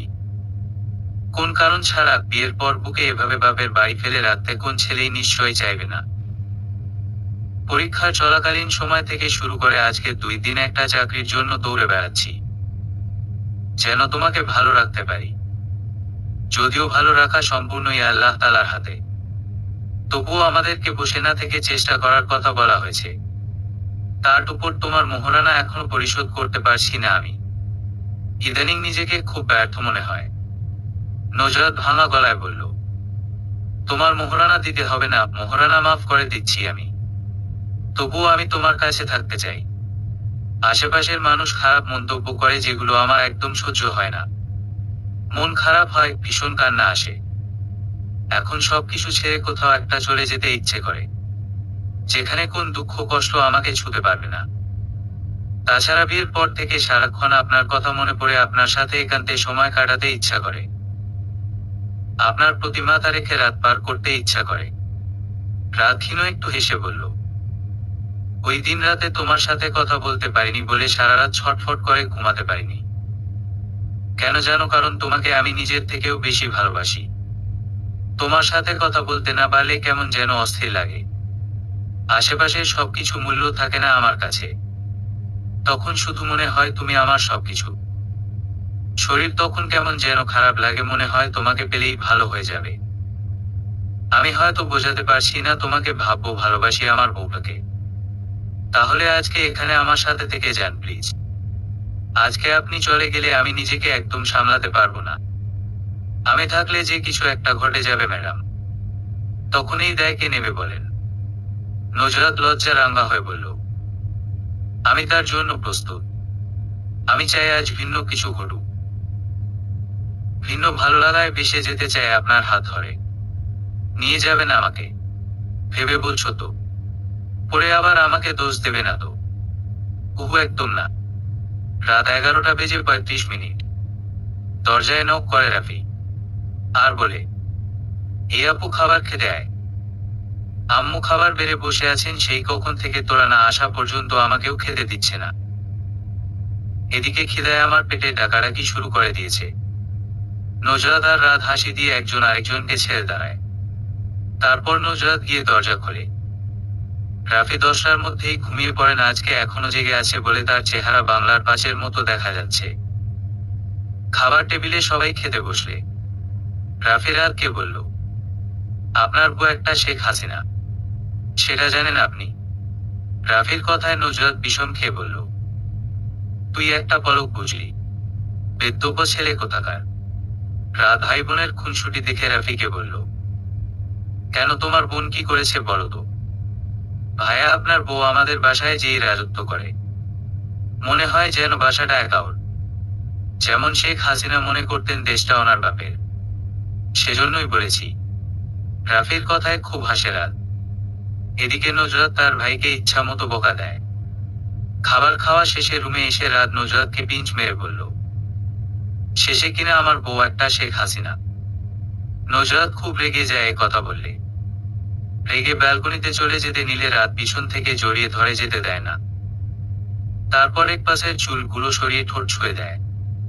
আকস্মিক এমন উষ্ণ ছোঁয়ায় কেঁপে উঠে নজরাত। তারপর শান্ত হয়ে স্বামীর প্রশস্ত বুকে মুখ লুকায়।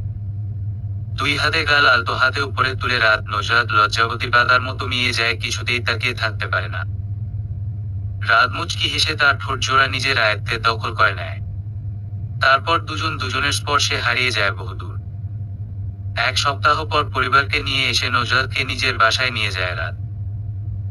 এক বন্ধুর থেকে টাকা ধার করে নজরাতের মোহরানা টাকা পরিশোধ করে, কিন্তু নজরাতকে বলে না। আপাতত ছোট একটা কোম্পানিতে চাকরি নিয়ে সরকারির জন্য চেষ্টা করে যাচ্ছে রাত।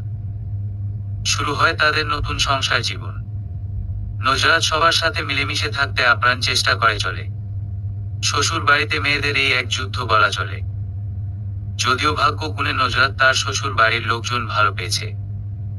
তারাও মিলেমিশে কাজে সবকিছুতেই সাহায্য করে তাকে। চৈতির সাথেও খুব সুন্দর মিলেমিশে থাকে নজরাত। তাছাড়া চৈতির কখন কি প্রয়োজন সবকিছুর খেয়াল রাখে। চৈতির জন্য ভীষণ মায়া হয় মেয়েটার। মাঝে মাঝে চৈতির জায়গায় নিজেকে ভাবলে কষ্টে চোখে পানি চলে আসে। স্বামী ছাড়া একটা নারী কতটা অসহায় তা চৈতিকে দেখে বুঝতে পারে নজরাত।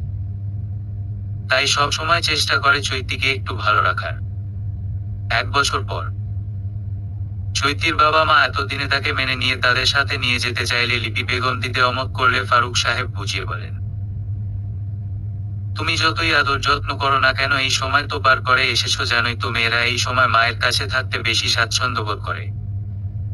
এখন তুমি যেতে না দিলে মেয়েটার মন খারাপ হবে, তাই তুমি আর অমত করো না, যেতে দাও। লিপি বেগম হয়তো বুঝতে পারলেন, তাই যেতে দিলেন। তবুও তার দুশ্চিন্তা হয়, যদি চৈতির বাবা মা তাকে দ্বিতীয় বিয়ে দিতে চান তাহলে তার নাতনির যে অবহেলা হবে। আর এটা লিপি বেগম একদম মানতে পারবেন না। এমনিতেই মেয়েটার বাবা নেই, এখন যদি মাকেও হারায় তাহলে মেয়েটা যে পুরোপুরি অনাথ হয়ে যাবে। তাই তিনি ভয় পান চৈতিকে বাপের বাড়ি যেতে দিতে। একদিন নজরাত চৈতির মেয়ে তাইবাকে নিয়ে আদর করছে, আর তাইবা ছোট্ট ঠোঁট প্রসারিত করে হাসছে। রাত তাইবার গাল ছুঁয়ে দিয়ে বলে, আমাদেরও এমন ছোট্ট একটা মেয়ে বাবু চাই। নজরাত মুচকি হাসি দিয়ে বলে, আমারও খুব ইচ্ছা তাইবার মতোই একটা ফুটফুটে মেয়ে বাবুর। 1 মাস হলো নজরাত জানতে পারে সে প্রেগন্যান্ট। তাই রাত চিন্তিত হয়ে বলল, আচ্ছা, এই শরীরে তুমি পরীক্ষাগুলো দিতে পারবে? 3 মাস তো ফুল রেস্টে থাকতে হয়। উত্তরে নজরাত বলে, পারবো ইনশাআল্লাহ। পড়াশোনাটা আমি শেষ করতে চাই, প্লিজ আপনি নিষেধ করবেন না। আমি কি একবারও নিষেধ করেছি? এখন তোমার শরীরের কথা ভেবে বলেছি। নজরাতের এবার 3য় বর্ষের ফাইনাল পরীক্ষা শুরু হতে যাচ্ছে। তাই রাত তাকে তার মায়ের কাছে নিয়ে আসে। যদি হোক শ্বশুর বাড়িতে টুকটাক কাজ না করে বসে থাকা যায় না, এতে নিজের কাছেই খারাপ লাগে। তাছাড়া নজরাতের এখন রেস্টে থাকা উচিত। সবকিছু মিলিয়ে রাত নজরাতকে তার মায়ের কাছে নিয়ে আসে। তাছাড়া রাত অফিস শেষ করে রাতে তার বউয়ের কাছে চলে আসে। নজরাতকে ছেড়ে তার একদম ঘুম আসে না। মাঝে মাঝে সন্ধ্যায় নাস্তা সহ বিভিন্ন বাজার করে নিয়ে আসে শাশুড়ি মায়ের বাসায়। এগুলো তাকে ফারুক সাহেব শিখিয়ে দিয়েছেন। তরিকা বেগম মহিলা মানুষ হয়ে বাহির ঘর দুটোই সামলাতে হয়, তাই ছেলেকে বলেছেন সে যেন কখনো খালি হাতে ও বাসায় না যায়। বাবার কথায় তার উপর শ্রদ্ধায় বুক আনন্দে ভরে যায় রাদের। তাদের বাবা সবসময় চেষ্টা করেছেন ভালো শিক্ষা দেওয়ার এবং তারাও মেনে চলেছে বরাবর। কথায় আছে, মা যেমন হয় মেয়ে তার তেমন স্বভাব চরিত্র পায়, এবং বাবা যেমন হয় ছেলে তার মতো হয়। যদিও সবাই হয় না, তবুও বেশিরভাগ হয়। রাত সন্ধ্যাবেলা পিৎজা নিয়ে আসে সবার জন্য। আর নজরাতের জন্য কাঠবাদাম, কাজু বাদাম আর কিশমিশ নিয়ে আসে। কিন্তু নজরাত পিৎজা খেতে চাইলে রাত না করে। এই সময় ফাস্ট ফুড খাওয়া একদম নিষেধ করেছেন ডাক্তার। নজরাত খেতে পারবে না বলে রাতও পিৎজা খেল না। বাদাম নজরাতকে খাইয়ে দিচ্ছে, সাথে নিজেও কিছু খাচ্ছে। নজরাতের মন খারাপ পিৎজা খেতে দেয়নি বলে, তাই তাকে হাসানোর জন্য রাত কিস করতে গেলে নজরাত মাথা কাত করে সরে গেলে রাত হেসে বলল, কিসমিস মানে? এই যে তুমি কিস করতে দিলে না তাই মিস। নজরাত হেসে নিজেই তাকে কিস করে। তখন রাত নজরাতের সামনে কিসমিস ধরে বলে, কিসমিস খাও। নজরাত খেয়ে রাতের বুকে নিজেকে লেপ্টে রাখে। আর তাদের বেবিদের নিয়ে বিভিন্ন প্ল্যান করে। সমাপ্ত।